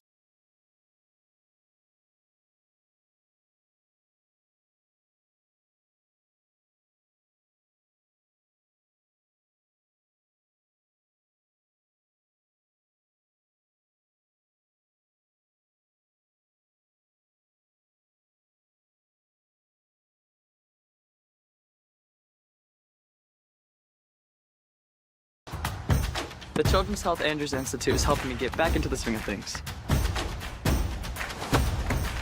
They're getting me back to reaching new heights. Back to sticking the landing. Back to setting goals and scoring them. Back to more than a game. As experts in everything from orthopedics to performance training, we specialize in getting DFW athletes back to doing what they love. At Paris Baguette, our expertly crafted cakes, decadent pastries and breads, and freshly brewed coffees are always served with a smile. To find your neighborhood bakery cafe, visit parisbaguette.com.